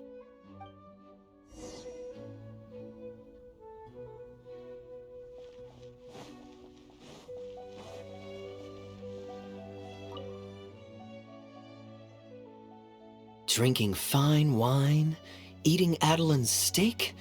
Ah, now this is what I call a vacation. Oh? What has Adeline been telling you? So she told the good stories. Well, shucks. Now I'm embarrassed. Food's ready. I hope you're hungry. I made a little extra, given how long it's been since you were last here. Oh, we never imagined there would be such a magnificent feast. You've really outdone yourself. Why don't you sit and eat with us this time? If you keep chatting away, the food will get cold. I'll wait here. Please call me if you need anything. I'm afraid that just won't do, Adeline. I'm serious. We get together so rarely. Can't you bend the house rules just this once? After all, I don't live here anymore, so I'm just a regular guest. You aren't going to refuse your honored guest this small request, are you? Since it's you, Master Kaeya, I see no choice but to honor your request. I know that us sharing a meal is a sign of our close relationship, but this is technically against the rules for a maid, so please forgive me for rebuffing you at first. I didn't mean to sound rude. Traveler, given how petty Master Kaeya can be, it must be hard for him to make friends. Does he have any friends in the Knights of Favonius? See? I do have a way with people. And now I have her here to back me up. Hello, everyone. Pardon me, but is this Dawn Winery? I'm Guangzhe, a guard with the Secure Transport Agency under the Leo Communications Office. Here's my card. No wonder Elzer felt so strongly about staying. He certainly wasn't kidding about how busy it is. Mr. Guangzhe, a pleasure to make your acquaintance. The pleasure is all mine. The Secure Transport Agency has worked with your fine establishment in the past, though we have only corresponded through letters. I always found it a great pity that I, the overseer of our cooperation, have never had the occasion to visit in person. Why don't we go inside to discuss the details? No doubt the conversation will flow better with some of our wines to taste. Adeline, we'll continue our discussion later. Could you fetch some apple cider for the three of us? Certainly, Master Kaeya. Please wait a moment.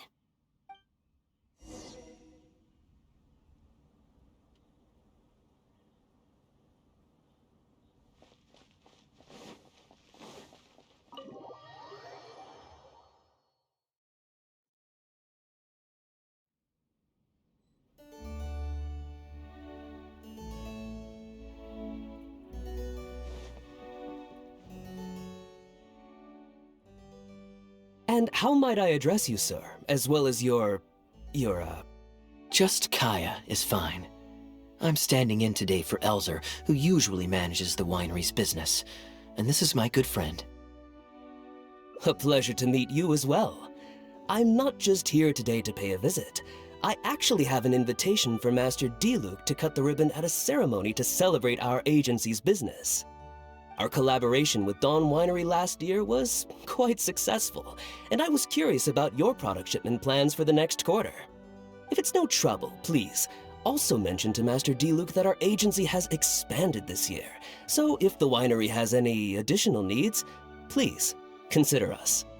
Master Kaeya, the apple cider you requested. Master? Wait. Pardon my foolishness, but might I inquire as to your relation to Dawn Winery? I'm Master Crepus's adopted son, and Master Diluc's brother. However, as a serving captain with the Knights of Favonius, I am rarely at the winery. My mistake. I apologize for not realizing earlier. I do hope I have not done you a discourtesy. You may have misunderstood, Mr. Guangzhe. Though I am Master Diluc's brother, I don't actually live at Dawn Winery. I'm also a guest here today. I'm merely here receiving guests due to Elzer being temporarily indisposed. But please, don't worry. I will be sure to extend your invitation to Master Diluc. Thank you for your graciousness. I knew the Dawn Winery's wines were delicious, but I am only now discovering how wonderful the apple cider is. It has a clear and inviting fragrance.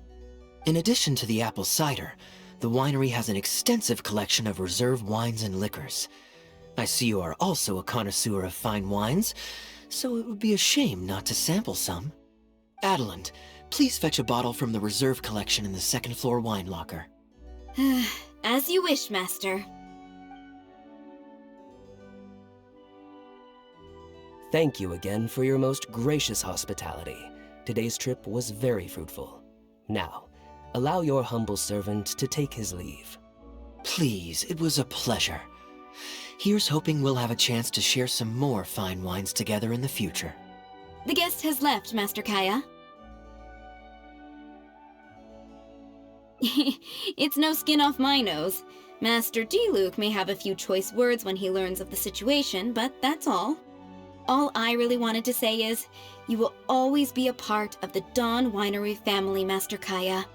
I have never considered you an outsider. No matter when, if you ever feel tired, you'll always be welcome here. I understand, Adeland.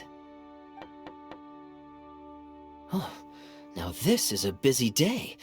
Who's at the door this time? Hello, everyone. I'm back. Now that was fast. How are you feeling? The doctor said there was nothing to worry about. I just need some rest. But on the way back, I met someone who was looking for Master Kaeya. Kaeya! Shh! Klee's here to rescue you! Come on! Let's escape! Ah! Miss Honorary Knight! Are you grounded with Kaeya too? Grounded? Haha, yes. Albedo was saying something about that. Sumeru was fun, but it can't compare with Mondstadt. So here we are. You two must have done something to make Jean mad, but that's okay. Kaeya has rescued Klee loads of times before, so when Albedo told me you came back, I went and said sorry to Jean. Kaeya, you're free now! We can go play together again! Oh, if my memory serves me correctly, this child is... This is a fully qualified Knight of Favonius, Klee. Hello, miss. I'm Klee. We're sorry. Please don't ground Kaeya. What? I really need to take Kaeya and Miss Honorary Knight away, so we can go find Albedo, Sucrose, Amber, and everyone else and play together. I see. Hello, Miss Klee. You needn't worry. Master Kaeya's grounding is long over. See, Adeland, you don't need to worry about me. I have lots of people to care for me now.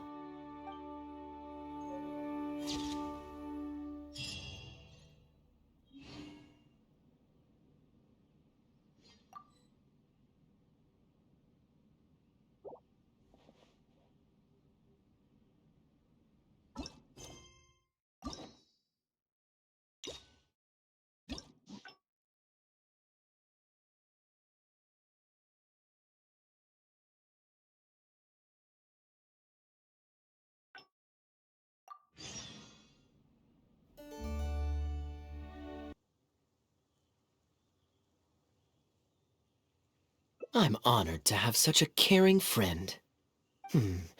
Let's go to the plaza in front of the cathedral. We can listen to the bards playing or feed the pigeons. After so long in Sumeru, I've begun to miss that slow-paced and relaxed atmosphere. There's no rush. We can take our time and stroll on over.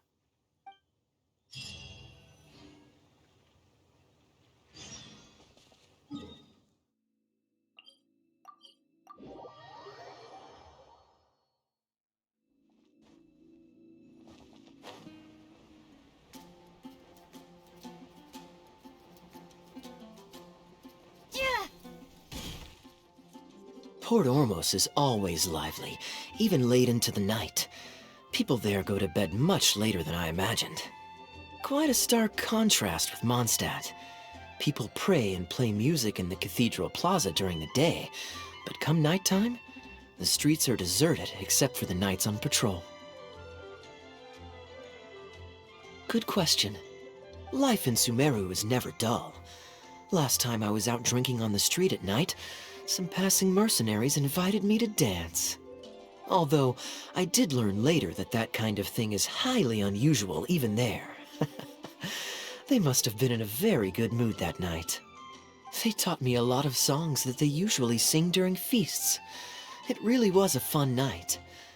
But be that as it may, I think I'm more suited to the free and easy life in Mondstadt.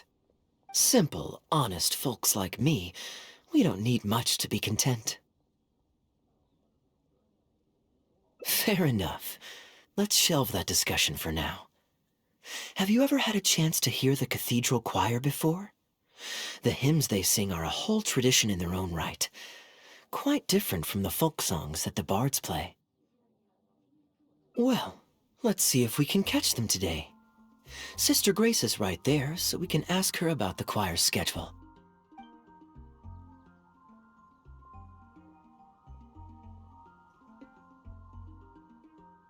Excuse me, Sister Grace. Does the church choir have any performances coming up soon? Oh, I'm so sorry. The hymn concert we previously announced has unfortunately been pushed back. Oh? What's the story there? As you probably know, Captain Kaeya, we've been trying to organize an amateur choir in addition to the regular church choir. Ah, yes. I heard about that. I believe the plan was ultimately to have different choirs who can take turns to perform hymn concerts. Yes, exactly. Well, it turns out there are plenty of believers who are good singers and interested in joining a choir, so in theory, it should have been a simple case of getting everyone in the same room, then practice, practice, practice. But for some reason, the rehearsals are going terribly. I don't understand it. Everyone in the choir has a basic level of musical literacy, but they sound awful together. It's like everyone's trying to do their own thing. There's no group harmony. Oh, maybe I'm just not musically gifted enough to give them the guidance they need. Captain Kaeya, I know you like listening to hymns. How good is your understanding of vocal music? Me? Music is far from my forte. But if you need some help, then don't worry. I know an expert who's more than up to the task. Thank you so much, Captain Kaeya. Having some expert guidance will definitely be a great help. I'm sure you've figured out who this expert is already. He has the best singing voice of any poet in Mondstadt, and understands poetry better than any other singer. Plus, he's exceptionally easy to find. 9 out of 10 times, he's in the tavern.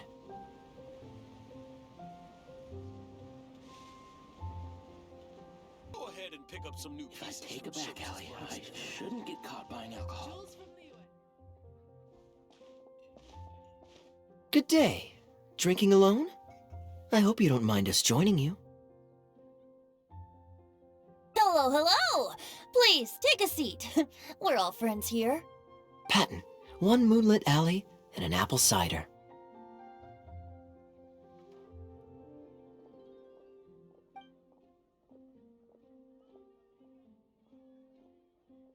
Ooh, excellent choices. Come on, let's have a toast and drain our glasses together. Here's to the time spent drinking with friends, which is more unforgettable than the drinks are delectable. Ever the poet, Professor Venti. A beautiful toast from the bard with the most. Any new songs of yours we could listen to? There's a real dearth of quality entertainment at the moment, since the cathedral's choir performance has been delayed again. Speaking of which, I trust you've heard Sister Grace's choir perform before? Of course! Though the format is a little on the formal side, they do sing quite beautifully. Very pleasant to listen to. So you'd say you enjoy listening to hymns? Let me think. Well, however it's expressed, as long as you can hear the singer's passion and joy in their voice, I consider it a phenomenal performance. Passion and joy, huh? An intriguing perspective. By this logic, I suppose Lord Barbados would also enjoy the choir's performances. Oh? And why is that? Think about it.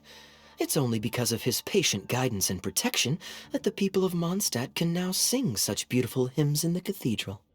It must be quite satisfying for him to hear a joyful people lift up their voices in song. Yes, well, that's a beautiful image filled with hope. But actually, maybe Barbados himself doesn't give it so much thought. In principle, the hymns of the cathedral are dedicated to a god, but in reality, the audience are all ordinary people with very worldly concerns. So what really matters is that the people enjoy what they're listening to. If Sister Grace was able to see things that way, perhaps she wouldn't feel so distressed. Huh? Distressed? About what? Ugh, she might be asking a bit too much. To be honest, if they have a natural talent for music, they should just be allowed to sing whatever they want. It'll all sound good.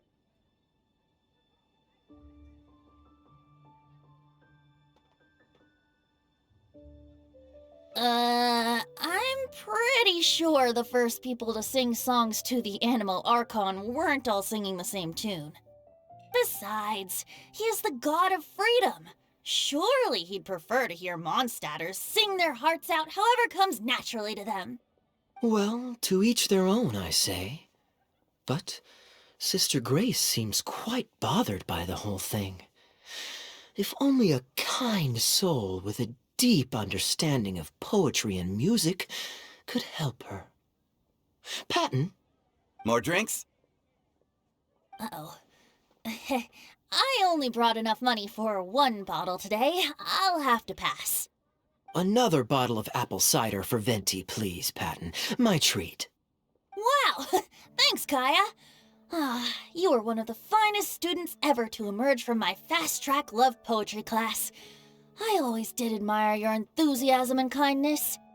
With the aid of this bottle, a humble bard's woes are whisked away on the wind. And so it falls to this humble bard to pass the blessing on to another. Then this is probably the single most worthwhile alcohol purchase I've ever made. With your help, Sister Grace's problems are as good as solved. Sister Grace is a devout follower of the Animo Archon.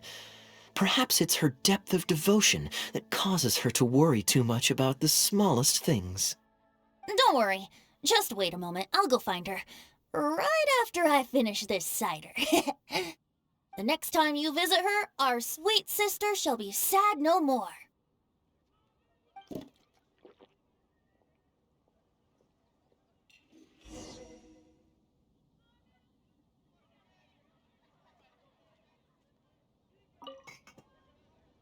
Kaeya is a wily character, but free wine is always the most delicious.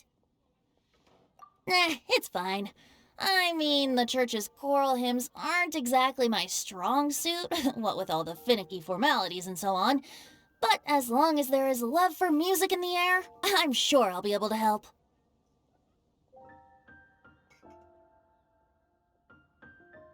Hey, if I'm happy and Sister Grace is happy and the audience is happy, that's a great thing, isn't it?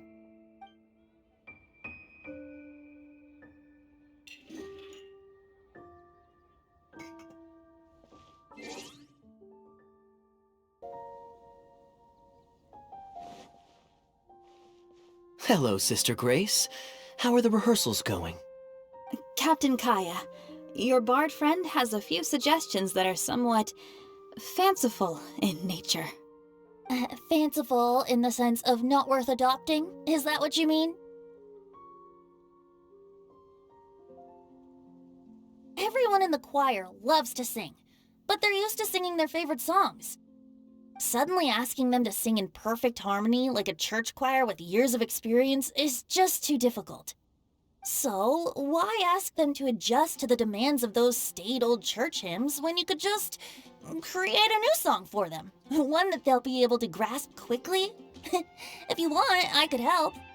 Church choirs typically stick to traditional hymns. This is certainly an innovative idea. What's stopping you from considering it, Sister Grace? While I don't expect a recently established amateur choir to perform on par with our own church choir, this would be a major departure from tradition. I'm just not convinced that it's appropriate. Is the Church of Favonius really such a stickler for tradition? Giving believers the chance to express themselves freely seems like it would be a very positive thing. So Venti, do you think the Animo Archon would like to hear a new melody? Of course! This was the wish of the people when New Mondstadt was first founded. Okay, well let's see what our other friend thinks. Traveler, what are your thoughts?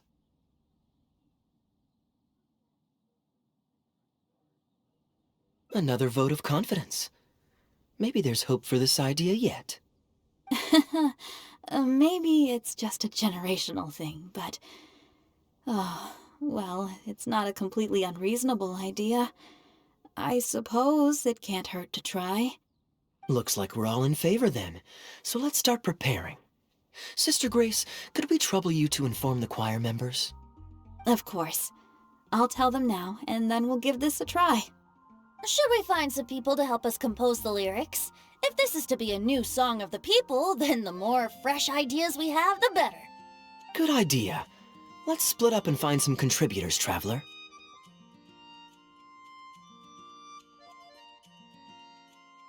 Let me think. Since we're composing a song, we should try and recruit at least one person who understands music. Aha! I know. Sister Grace, how would you feel about us asking Sister Barbara to provide her input? Given that the idea is to write a song dedicated to Lord Barbados, I'm sure Sister Barbara would be very willing.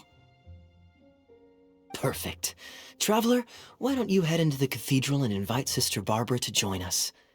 I'll look for another friend who's interested in helping us.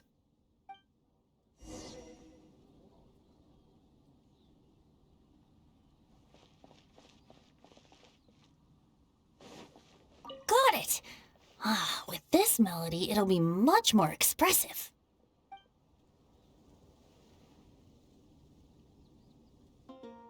Anything the knights can do for you?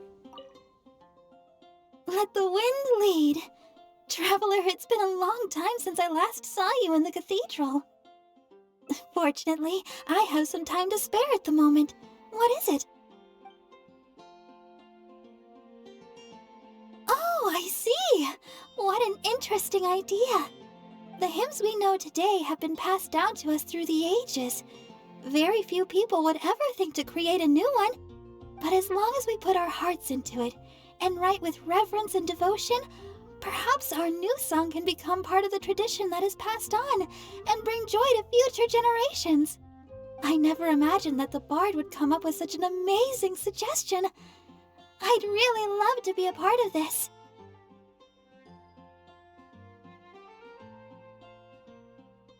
Sure.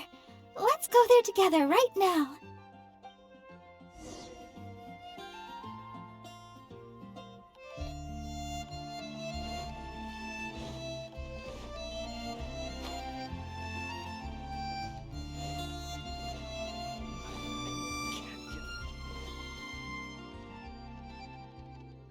Ah, you're here.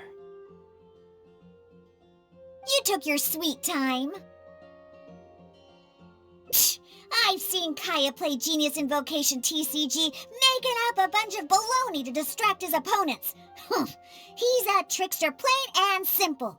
So now, I gotta check with you guys to see if what he's saying is true. Can we really write about anything we want in this song? Even the evils of Mondstadt's wine industry? And is the choir really gonna perform it publicly? So everyone on the streets will hear it? I can guarantee he won't. Then I want to write this. All booze hounds will be punished harshly by Lord Barbados.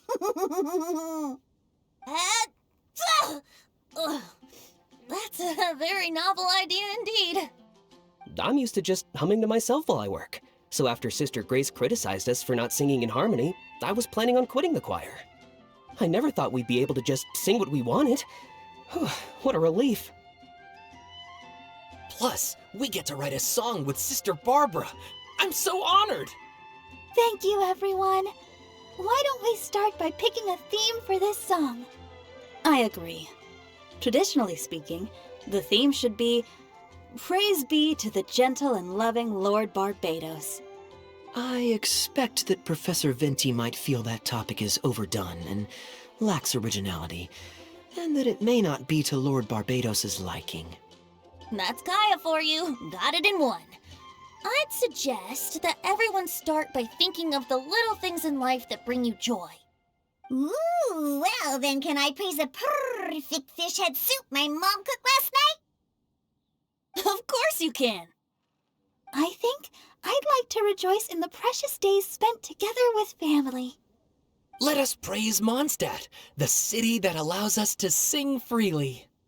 See? Already we have lots of wonderful ideas. Let's write them down, and then Kaeya can... Kaeya?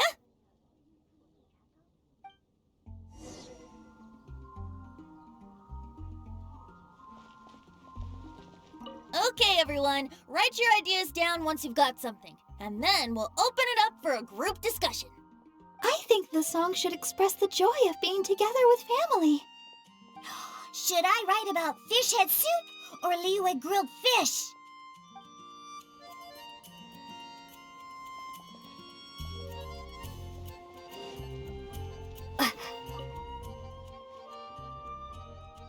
What are you doing here? Didn't want to participate in the discussions?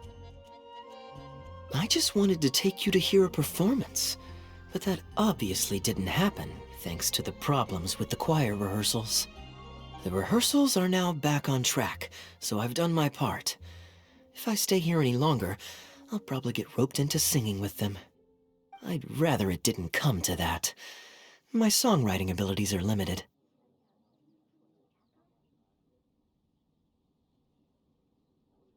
If doing nothing but loitering on the plaza enjoying the scenery all day is the only way to relax, then I suppose I didn't get to relax. But that would get boring after a while. To me, it's more fun to wander around, see what's happening, and insert myself into interesting situations. Besides, can you be so sure I didn't have something to gain from helping Sister Grace with her choir rehearsal dilemma these past few days? Oh, I spy 2 naughty students skipping class, and they just so happen to be the very 2 who asked me to help Sister Grace in the first place. We're ready to review and discuss everyone's lyric contributions now. Hey, why is it that you look like you're trying to run away? I still recall the teachings of Professor Venti. The Animo Archon cares not about how moving the people's songs of praise are, but rather whether or not the song comes from the heart. With so many true believers gathered together earnestly writing a song for him, I'm sure the Animo Archon is watching on and feels very satisfied. That's what a song of worship is all about. So, mission accomplished. And that's the reason you've decided to leave? Slipping away before the final verse is sung, before the poet has uttered the last line, before everything has concluded. I don't know. Something about it just resonates with me. Oh no, you've seen right through me. Wow, that was a craftily crafted speech. I almost fell for it. But to share all this with a group of friends, only to find myself one friend short before the final verse is sung, before the poet has uttered the last line, before everything has concluded, I don't know. Something about it just irritates me. If you don't want to write a poem, then let me gift you one.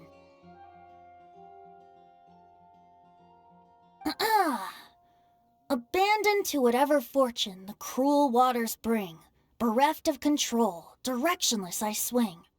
The swift currents surge, and onward I urge, through the snow and frost that fall and winter bring.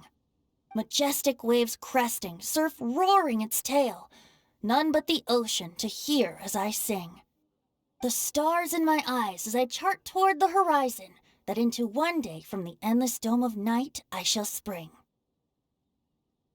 If you are a chaser of freedom, the Animo Archon will bless you. So why not let those feelings out and sing with everyone? A boat that has come unmoored will not get lost in the night, but sail towards the dawn. A beautiful image. Of course, you don't have to believe in it, but the winds of Mondstadt will guide every lost ship back to safe harbor. Well, after a fine poem like that, it would be plain rude of me not to rejoin you. Let's head back together. You two, of all people, have to be there for the grand finale.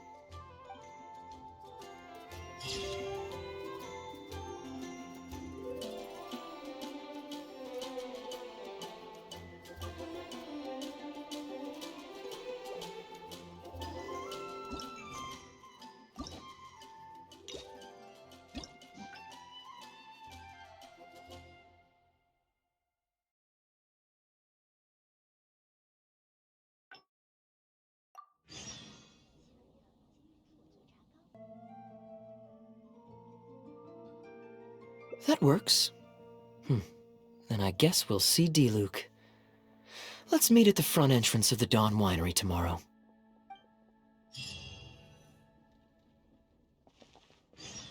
Oh, that doesn't sound very good.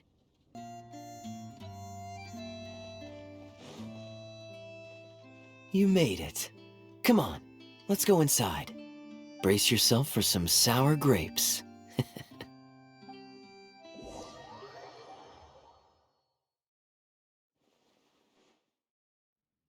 If you're not feeling well, then let me go this time. Oh, I'm fine. It's not serious. Oh, I'm sorry. I hope I'm not interrupting anything important. What are you doing here today? And I see you've brought a +1. Oh, it's nothing particularly pressing. It's just that we recently returned from Sumeru, and given how long it's been since we last visited the winery, we thought we'd drop by and say hello. Is that it?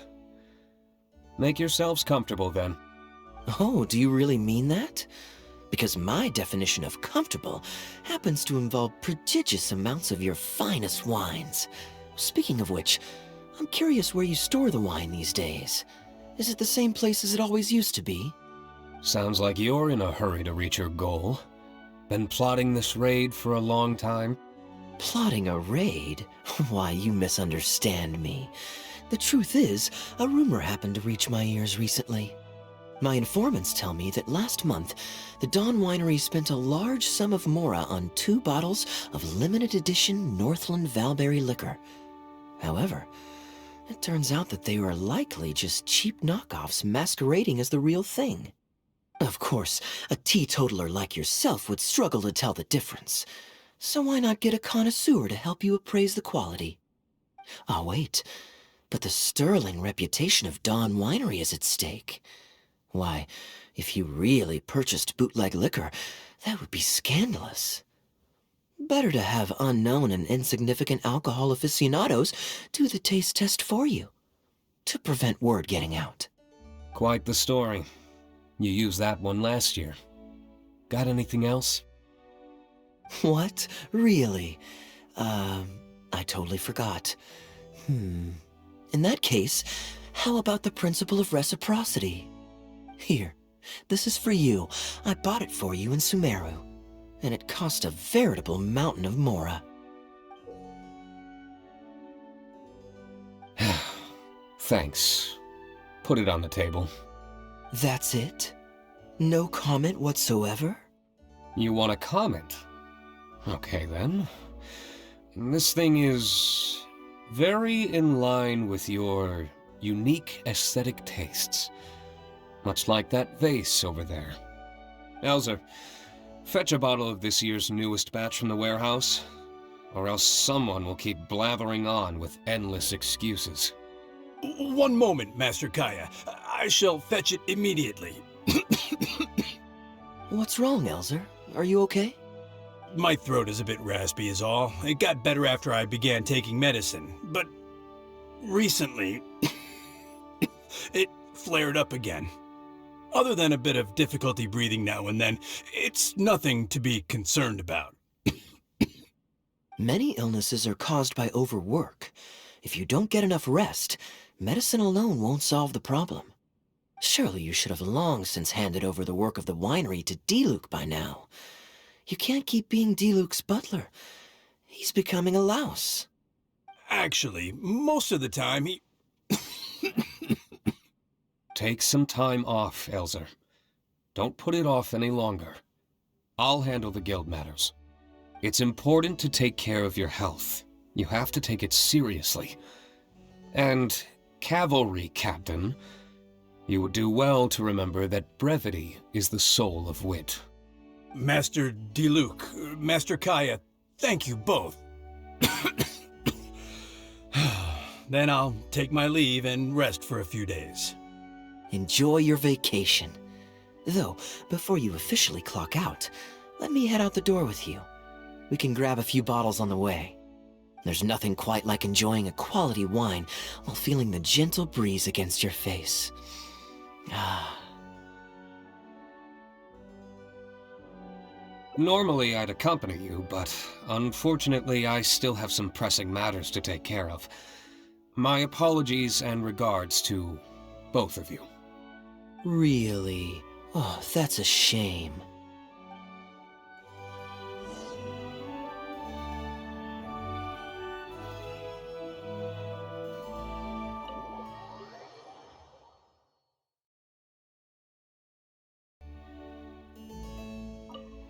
Where's Kaeya? Gone already? Right now, just the usual day-to-day winery business. But I'll be attending a meeting in Elzer's place shortly. The meeting concerns research and development of new beverages, and involves collaboration between several different wineries. It makes more sense for me to attend anyway. Kaeya can answer any questions you might have while I'm not here. He's quite familiar with the winery.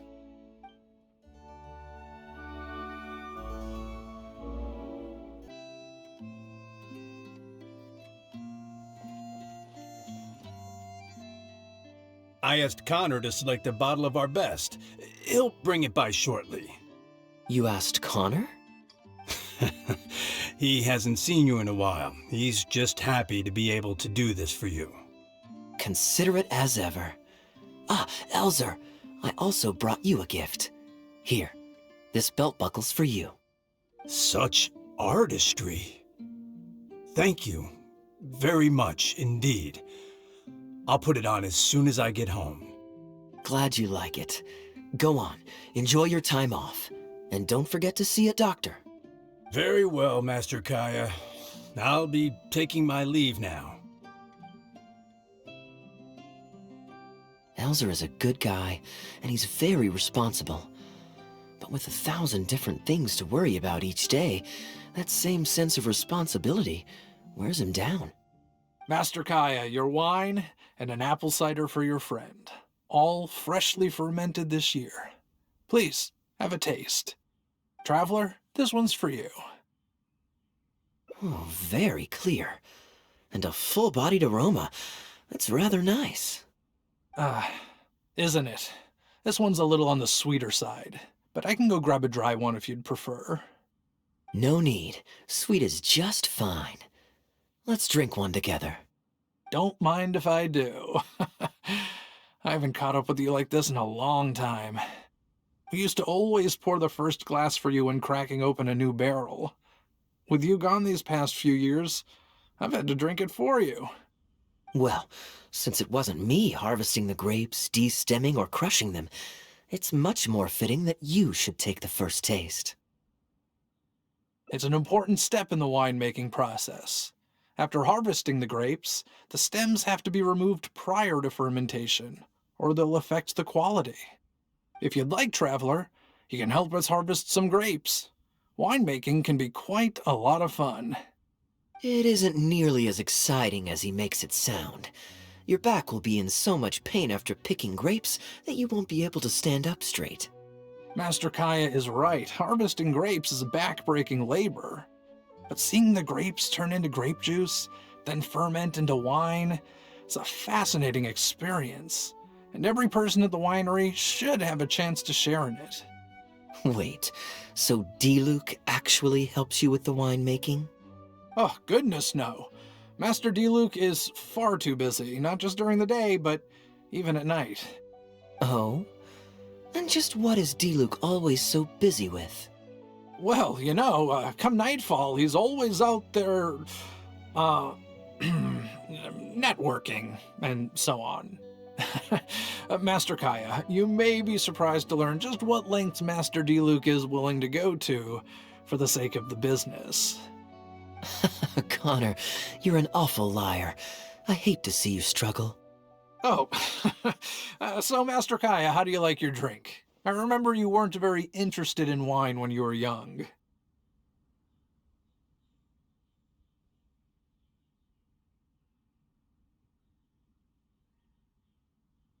That was because the adults said children weren't allowed even a drop. Don't you remember how much trouble Diluc got in that time he snuck a drink? Ah, yes, of course. Adeline even covered for the two of you. But on a serious note, having grown up at a winery, I spent my childhood watching Tunner plant the grape seeds, waiting for them to ripen on the vine, harvesting them together and waiting for the alcohol to ferment. Even though I couldn't help with making distilled spirits, watching everyone work was fascinating. How could anyone not love to drink with a childhood like that? So, let us raise a glass to wine itself, and in thanks to the gracious hospitality the winery has shown us today. Hear, hear, to Dawn Winery. Speaking of wine, Connor, I have a gift for you. It's a decanter set from Sumeru. I get a present too? Thank you, Master Kaeya. Time really does fly. I still remember the days when everyone was giving you gifts at your birthday parties when you were young. Now I have wrinkles and Tunner's bent double, while Master Kaeya is the cavalry captain of the Knights of Favonius. How is Tunner holding up? He's still tough, but getting on in years, so some things just aren't as easy as they were. But he's used to doing things his way and doesn't trust new employees to do it for him. A lot of the temporary workers I hired quit because they couldn't handle how picky he was. Master Kaeya, if you have time, why not go talk to him about it? You're probably the only person he'll listen to besides Master Diluc. I definitely owe him a visit. I haven't seen him in some time, and I do have fond memories of the days when he was teaching me to pick grapes.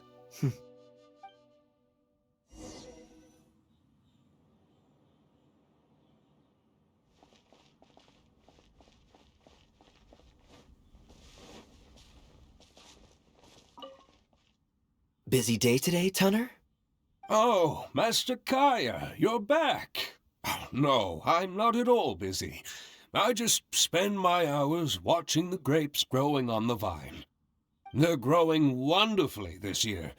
A few rows are almost ripe. We've already begun harvesting them these past few days, so that'll keep me occupied. Sit, sit. After we're done picking, I'll bring a few bunches over for you to try. No need. We were just drinking with Connor, and our stomachs are so full of wine that we couldn't eat a bite. What about your friend? Doesn't she want to try? Allow me to introduce the honorary knight of the Knights of Favonius. Ah, the honorary knight in the flesh. There are so many talented people in the Knights of Favonius. You all have bright futures ahead of you. Harvesting grapes is hard work. Let me help you. Do you still remember how I used to help out when we were short-handed?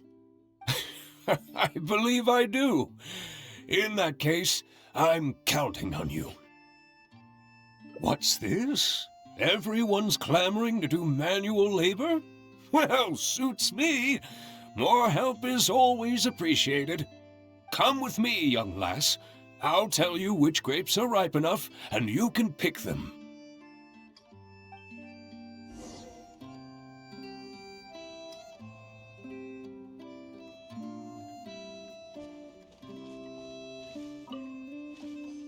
Ooh, you have nimble hands, lassie. Master Kaeya wasn't nearly so careful when he was young. He mangled so many his first time. What a waste. Fortunately, the young master has a good head on his shoulders. Didn't take long for him to get up to speed. And now he's turned into such an outstanding young man, polite and kind. If I had a son as exceptional as Kaeya, oh, I would be the happiest man in Mondstadt.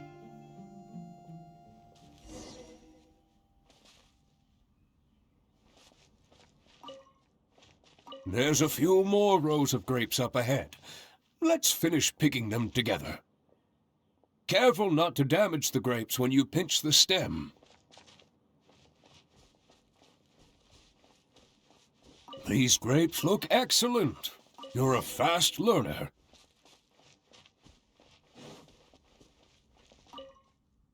I'll take them. Good job. Master Kaeya left the winery and moved to Mondstadt. Just like my own son, Guy. He left home to join the Knights of Favonius, too. I don't know him like Miss Adeline or Master Diluc do, but I know that no matter how old your child gets, they always need a home they can come back to.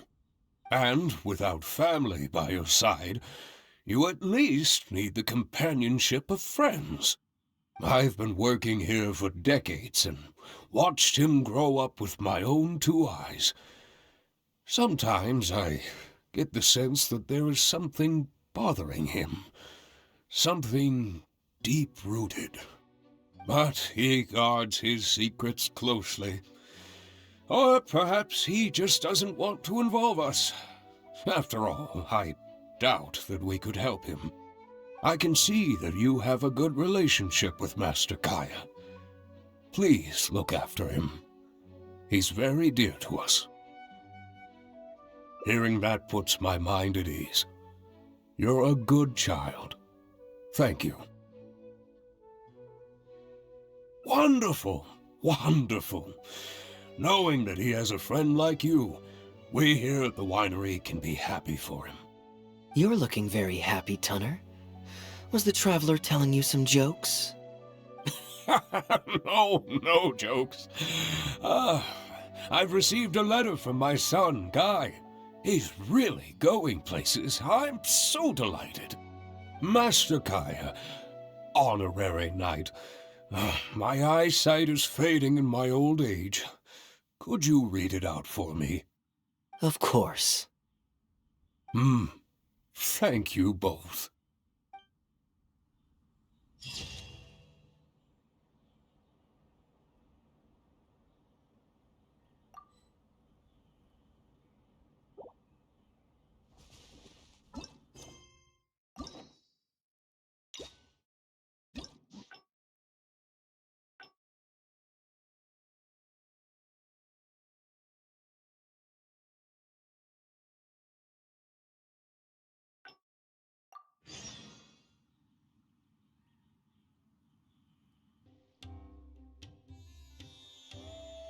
Actually, yes.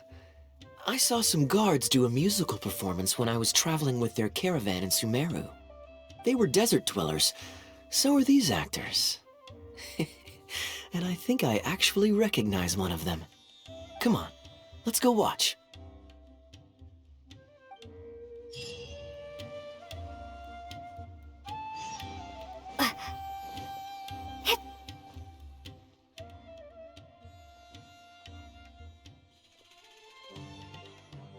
Your Majesty, not only has God bestowed the throne upon you, but your beloved son, Prince Kubad, has led our brave warriors to victory against Frasyav's army.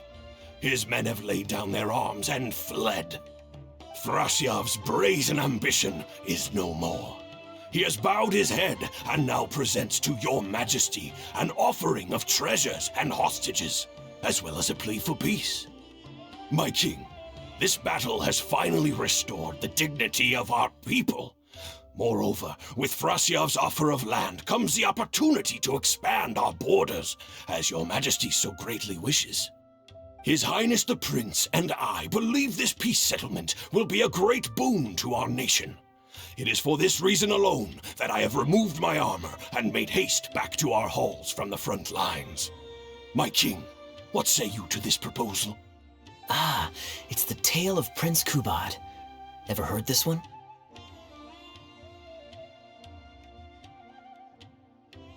Don't worry, I still remember the general plot. Let me fill you in on the background while the king deliberates. The main characters are the brilliant Prince Kubad and his war-hungry father, King Kabus. The one talking to the king right now is Gundafar, the prince's tutor. When the prince was young, the king was deceived by a malicious rumor that the prince had mistreated his stepmother. He demanded that the prince walk through a blazing fire to prove his innocence. Miraculously, the prince emerged unscathed, thus proving his innocence. But the seeds of doubt had already been sown in the king's mind. Now uneasy in the presence of his mistrustful father, the prince requested to be sent away to the battlefield where he would fight against Frasiev's army. That's the enemy general we heard them mention just now. This is the part where the prince has won the war and decided to forge a peace with the rival nation. He wrote a letter recommending peace to his father. Oh, it looks like the king's made up his mind. Let's keep watching. Frasiev lost because he did not have the blessing of God. Our God will always watch over us and punish our enemies. Once the bells of war have begun to toll, they shall not cease until the blood of our enemies fills the land. There can be no victory until the last enemy soldier has fallen. If Kubad still wishes to be my son and hold the intaglio I bestowed upon him as proof of his royal blood, then he must obey my command. Your Majesty, I must caution that a nation destroyed is not a fallen city writ large. Now, the loss of one city strikes fear into the hearts of our enemies, compelling them to accept defeat and cede land in exchange for peace. If, however, we insist on bringing a whole nation to its knees, then so long as a single person is left standing, they will see us as their sworn enemy, and one day return to us tenfold the pain that we have inflicted on their nation and family.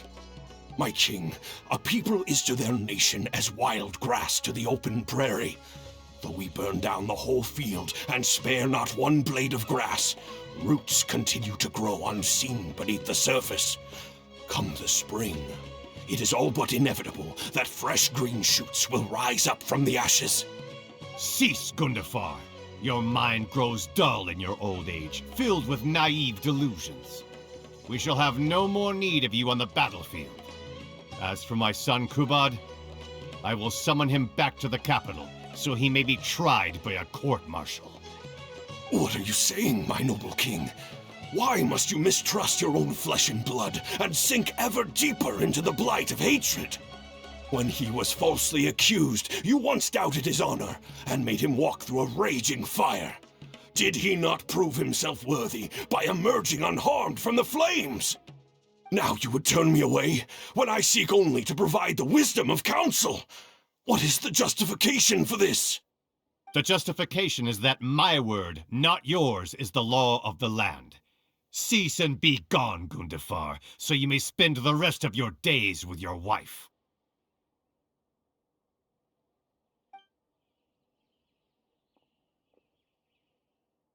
What has become of the king that I served with my life? Fanaticism has robbed him of all reason and wisdom. Peace is surely the most favorable path for our nation, yet he refuses to accept it. I must think of a way to seize control of the army back from the hands of my wayward son, that they might continue the fight to the end. Perhaps the first task should be this. I shall send a loyal contingent of warriors to eliminate Frasiev and the hostages he has sent to our palace. Brilliant acting, Darbil. I saw you approaching us in the middle of the scene. I was worried that my performance would be subpar and you'd think I was just making a fool of myself. Not at all. Far from it. Actually, let me introduce you. This is Darbil, the actor for King Kabus.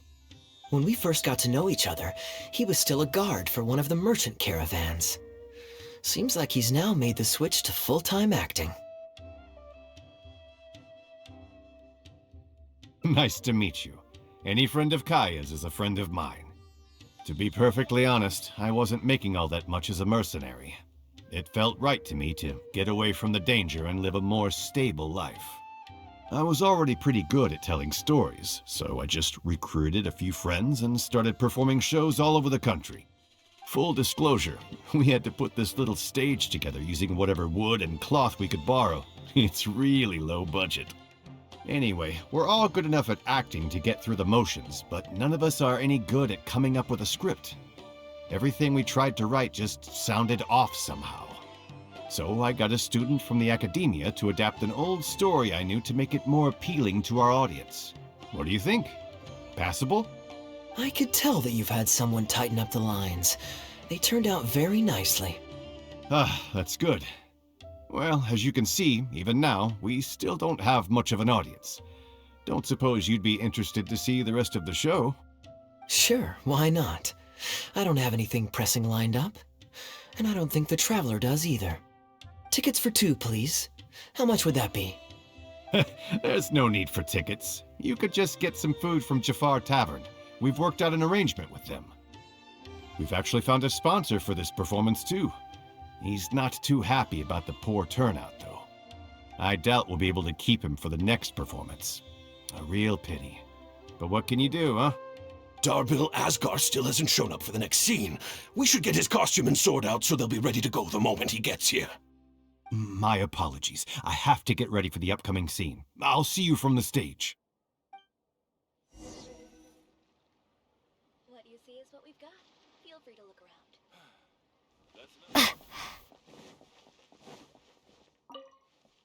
Would you two like to order some food? What can I get you? If you're looking for recommendations, today's special is the tandoori roast chicken. Ah, bear with us a moment. We're just going to take a look at the menu. I was at Port Ormos discussing some business opportunities, and some crook was trying to pull a fast one on me. Darbil took pity on me and politely asked him to make himself scarce. He's a good guy. A decent storyteller, too. Quite an interesting character. There's a lot of fun to be had if you hang around interesting people doing interesting things. Especially if you're in the company of an interesting friend. That's my secret formula for staying in a good mood. Try it out sometime. You'll see what I mean. Thanks for waiting. We're ready to order now. We'll take you up on that tandoori roast chicken, and let's throw in some desserts, too. 1 each of the rose custard, that talumba, and the patisara pudding, please. That should see us through the show.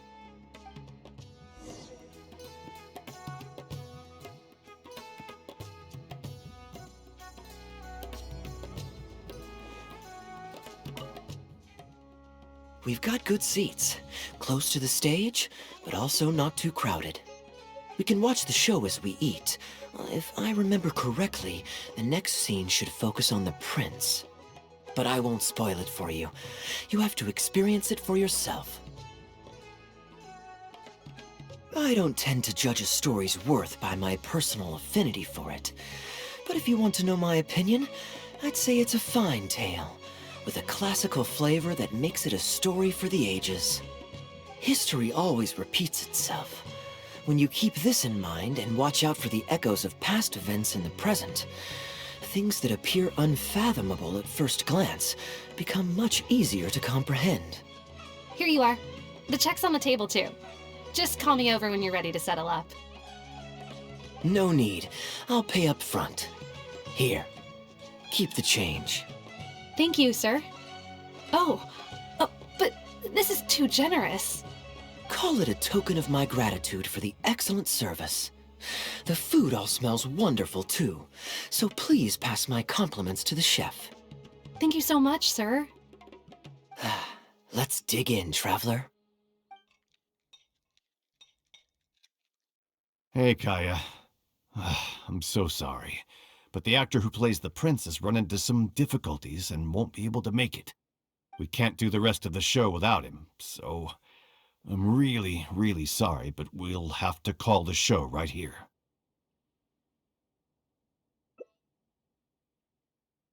Ooh, that would be fun. I wouldn't say no. Darbil, would you lose any income if I were to mess this up? Not really. I mean, there's not much of an audience here anyway. I wouldn't want to take too much of your time, though. Don't worry about that. I like to be spontaneous now and then. Spice things up a little. Let me think. Well, you already know the story, so you just need to memorize a few lines. Ha! You know what? This might actually work! Ah, wait, but Kubad has a specific costume he's supposed to wear, and there's no way you'd fit into it. Switching actors is one thing, but wearing street clothes on stage would really ruin the immersion. Yeah, I don't think this is gonna work. Well, good thing that I've actually got a costume with me. It goes pretty well with your stage, too. You're kidding. Can you show it to me? Sure. If you can show me the way to your changing room? It's in the restaurant. Follow me.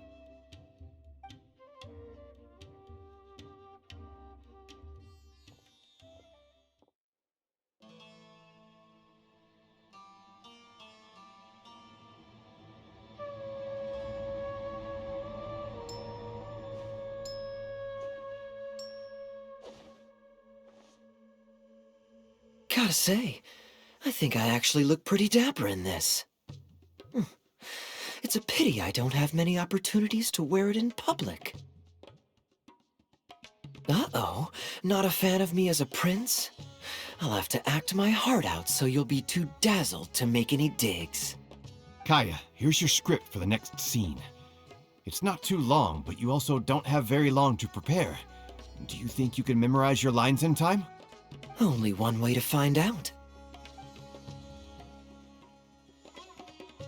Okay, I think we've covered all your lines and movements on stage.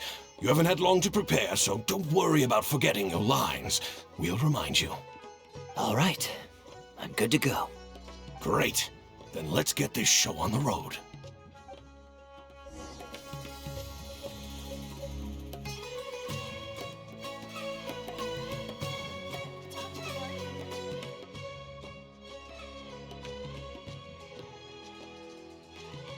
General Kubad, son of Kabus, the fate of this battle is clear. I beg you, please spare my few remaining men. They no longer have the strength to fight back. Frasyav, though you now lead only the husk of a once mighty army, I have no desire to crush your dignity. Even your most savage warriors have no desire to see further bloodshed, and none among your ranks have opposed these peace talks. Nevertheless, I must hear it from you one final time. General Frasyav, do you agree to sign a treaty in good faith and commit from this day forth to peace between our nations? With my army in ruins, I am in no position to do otherwise, but on this, I give you my word. Yes, let us end our hostilities and send our surviving men home to their families. We share the desire to lay down our arms for good and liberate our hearts from the dirge of hatred. Then as God above is our witness, by the authority vested in me by this intaglio of King Kabus, I hereby declare that I will spare your hostages and what remains of your army. May peace be restored to this land, and may these fields of war become a place where crops grow aplenty. My tutor, Gundafar, has already made haste to my father, the king, with the recommendation of a truce. It is my sincere hope that he will see that peace as a path to prosperity and grant me his blessing. Prince Kubad, your name is renowned throughout your land and ours. I will place my hope in your words. One will find on a battlefield no master of ceremonies, nor the paper on which a treaty may be signed. In their absence, let us raise our weapons and swear an oath. I, Kubad, son of Kabus, hereby pledge protection to you and all of your kin. May the oceans be stained red with my blood if I am ever to renounce this oath. Wow, your friend is so dreamy. He's not a real prince by any chance, is he? Hey, Rashana, you don't want to miss this. The good-looking guy who left that huge tip is acting on stage with Darbel's troupe. Darbel's one lucky man. I return, Your Highness. I hope I'm not too late. Have you already promised peace to Frasiav? Nay, I am not so rash as to preempt my father's blessing. I promised only what I could so far, the safety of his kin. My child, I must share with you the gravest news. Caboose has become blinded by fanaticism and hatred, and will stop at nothing to vanquish every last man under Frasiav's lead. How can this be? You mean to say that my father has rejected our proposal for peace? He has indeed. I urged him to reconsider, and for this I was rebuked and dismissed from his service. But far stricter punishment than this awaits you, should you return home with your troops. Please heed my warnings, dear child. I dare not imagine what unspeakable atrocities your father intends to commit. Nay, the truce must stand. I cannot renounce my oath. How can man claim to stand above beast without remaining true to his word? The masses have grown weary of death and conflict in both our nation and theirs. Are we all now to bend to his will and massacre countless more to satisfy a desire that is his alone? When I departed my beloved home to fight in a foreign land, I did so to honor his wishes and for my duty to our people. Alas, is this fate's grand design? Is this fate's grand design? Kaeya, the next line is, "Alas, is this fate's grand design, that I should spend the rest of my days in a foreign land, till I am laid to rest in a grave far from home?" Must it be so? Huh? Wait, that's not part of the script. Kaeya, did you not hear me? My dear audience, I ask you this. Do you believe in fate? If fate decreed that your life was to end in tragedy, what would you do?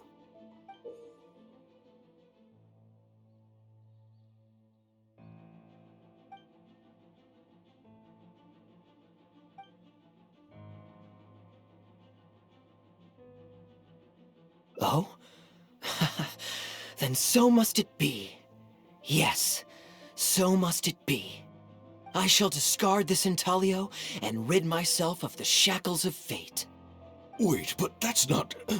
My dear prince, do you intend to betray your father and abandon your heritage? Fate means to send the machinations of war to every corner of the land, to fan the flames of conflict till they engulf the entire world. Fate would see my sword tainted with the blood of innocence, that the bright banner of my homeland might fly in every nation known to mankind. But I shall not bow to the will of fate. I am no pawn in heaven's plan. Bravo! Where did this guy come from? Is he one of the new hires? Shut up! Stop interrupting. I, Kubad, will spend the rest of my days in a foreign land, till I breathe my last in a place far from home. Oh, at least he brought it back in the end. Prince Kubad, my child, there is no need to be rash. Please bring at least your fortune and the retainers who will always be loyal to you. Gundafar, my dear mentor, you have always been like a father to me. It brings me only anguish to bid you farewell. But I must walk this path, or freedom dies by my hand. Goodbye, my tribe and kin. Farewell, sweet land of my birth. Goodbye, my child.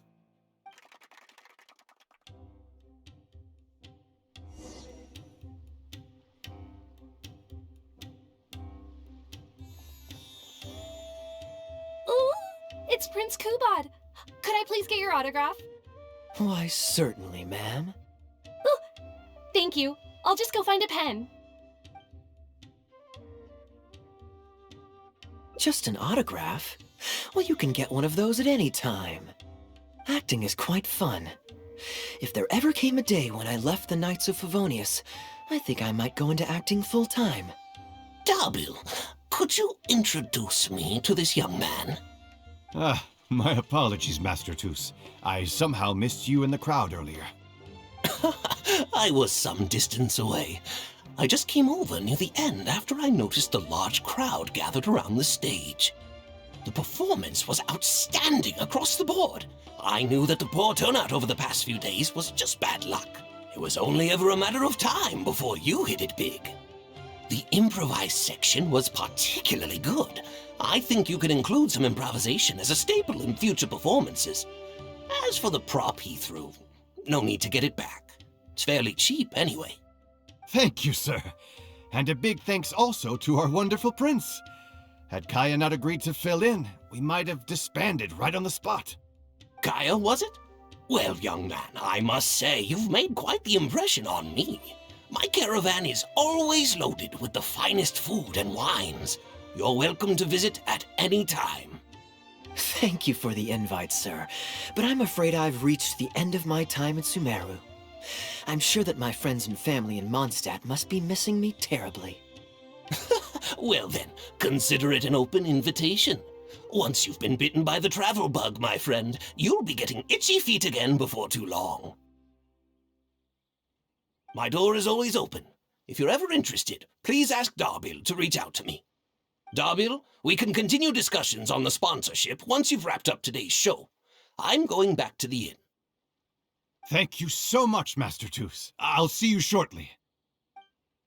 Seriously, Kaeya, thank you for bailing me out again. You're a good guy. May the gods bless you. You know, you should stay for a few more days. I owe you a meal at the very least. Darbil, Asgar is back. He lost track of time playing Genius Invocation TCG. You've got to sort him out. Genius Invocation again? Ah, that does it. That kid's not getting away with it this time. Please excuse me, Kaeya. I will be right back. Sure, there's no rush. Okay, I think they're all gone. Let's slip away now while we can.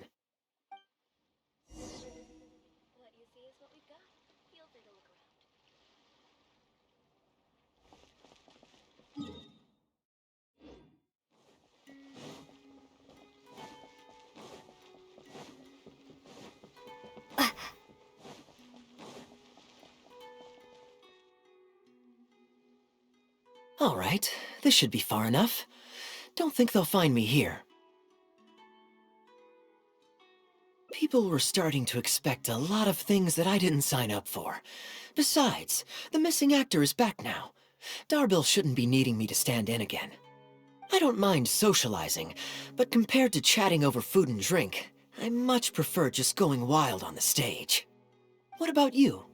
Did you enjoy the show?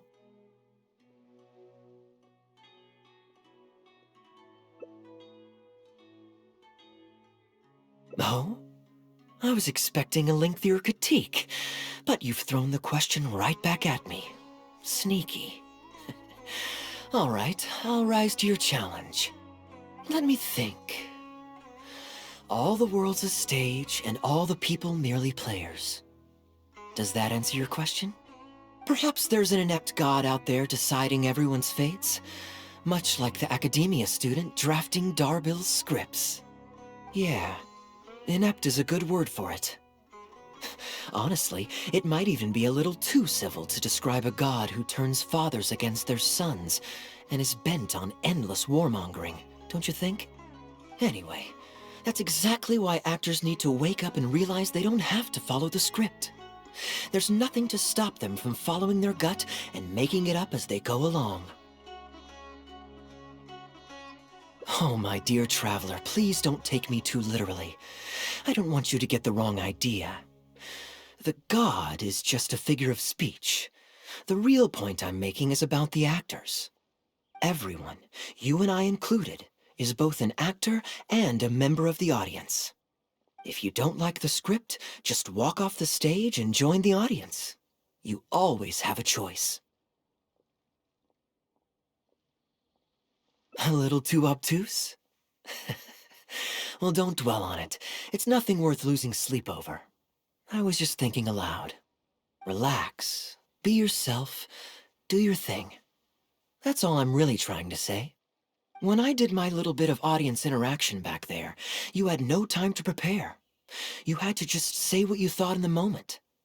I think those spontaneous thoughts are often the most authentic. And that's why I liked your answer. You're still holding on to the intaglio I threw you from the stage, right? Keep it. Think of it as a souvenir from my improvised performance. It's been the most fascinating day, hasn't it, little birdie?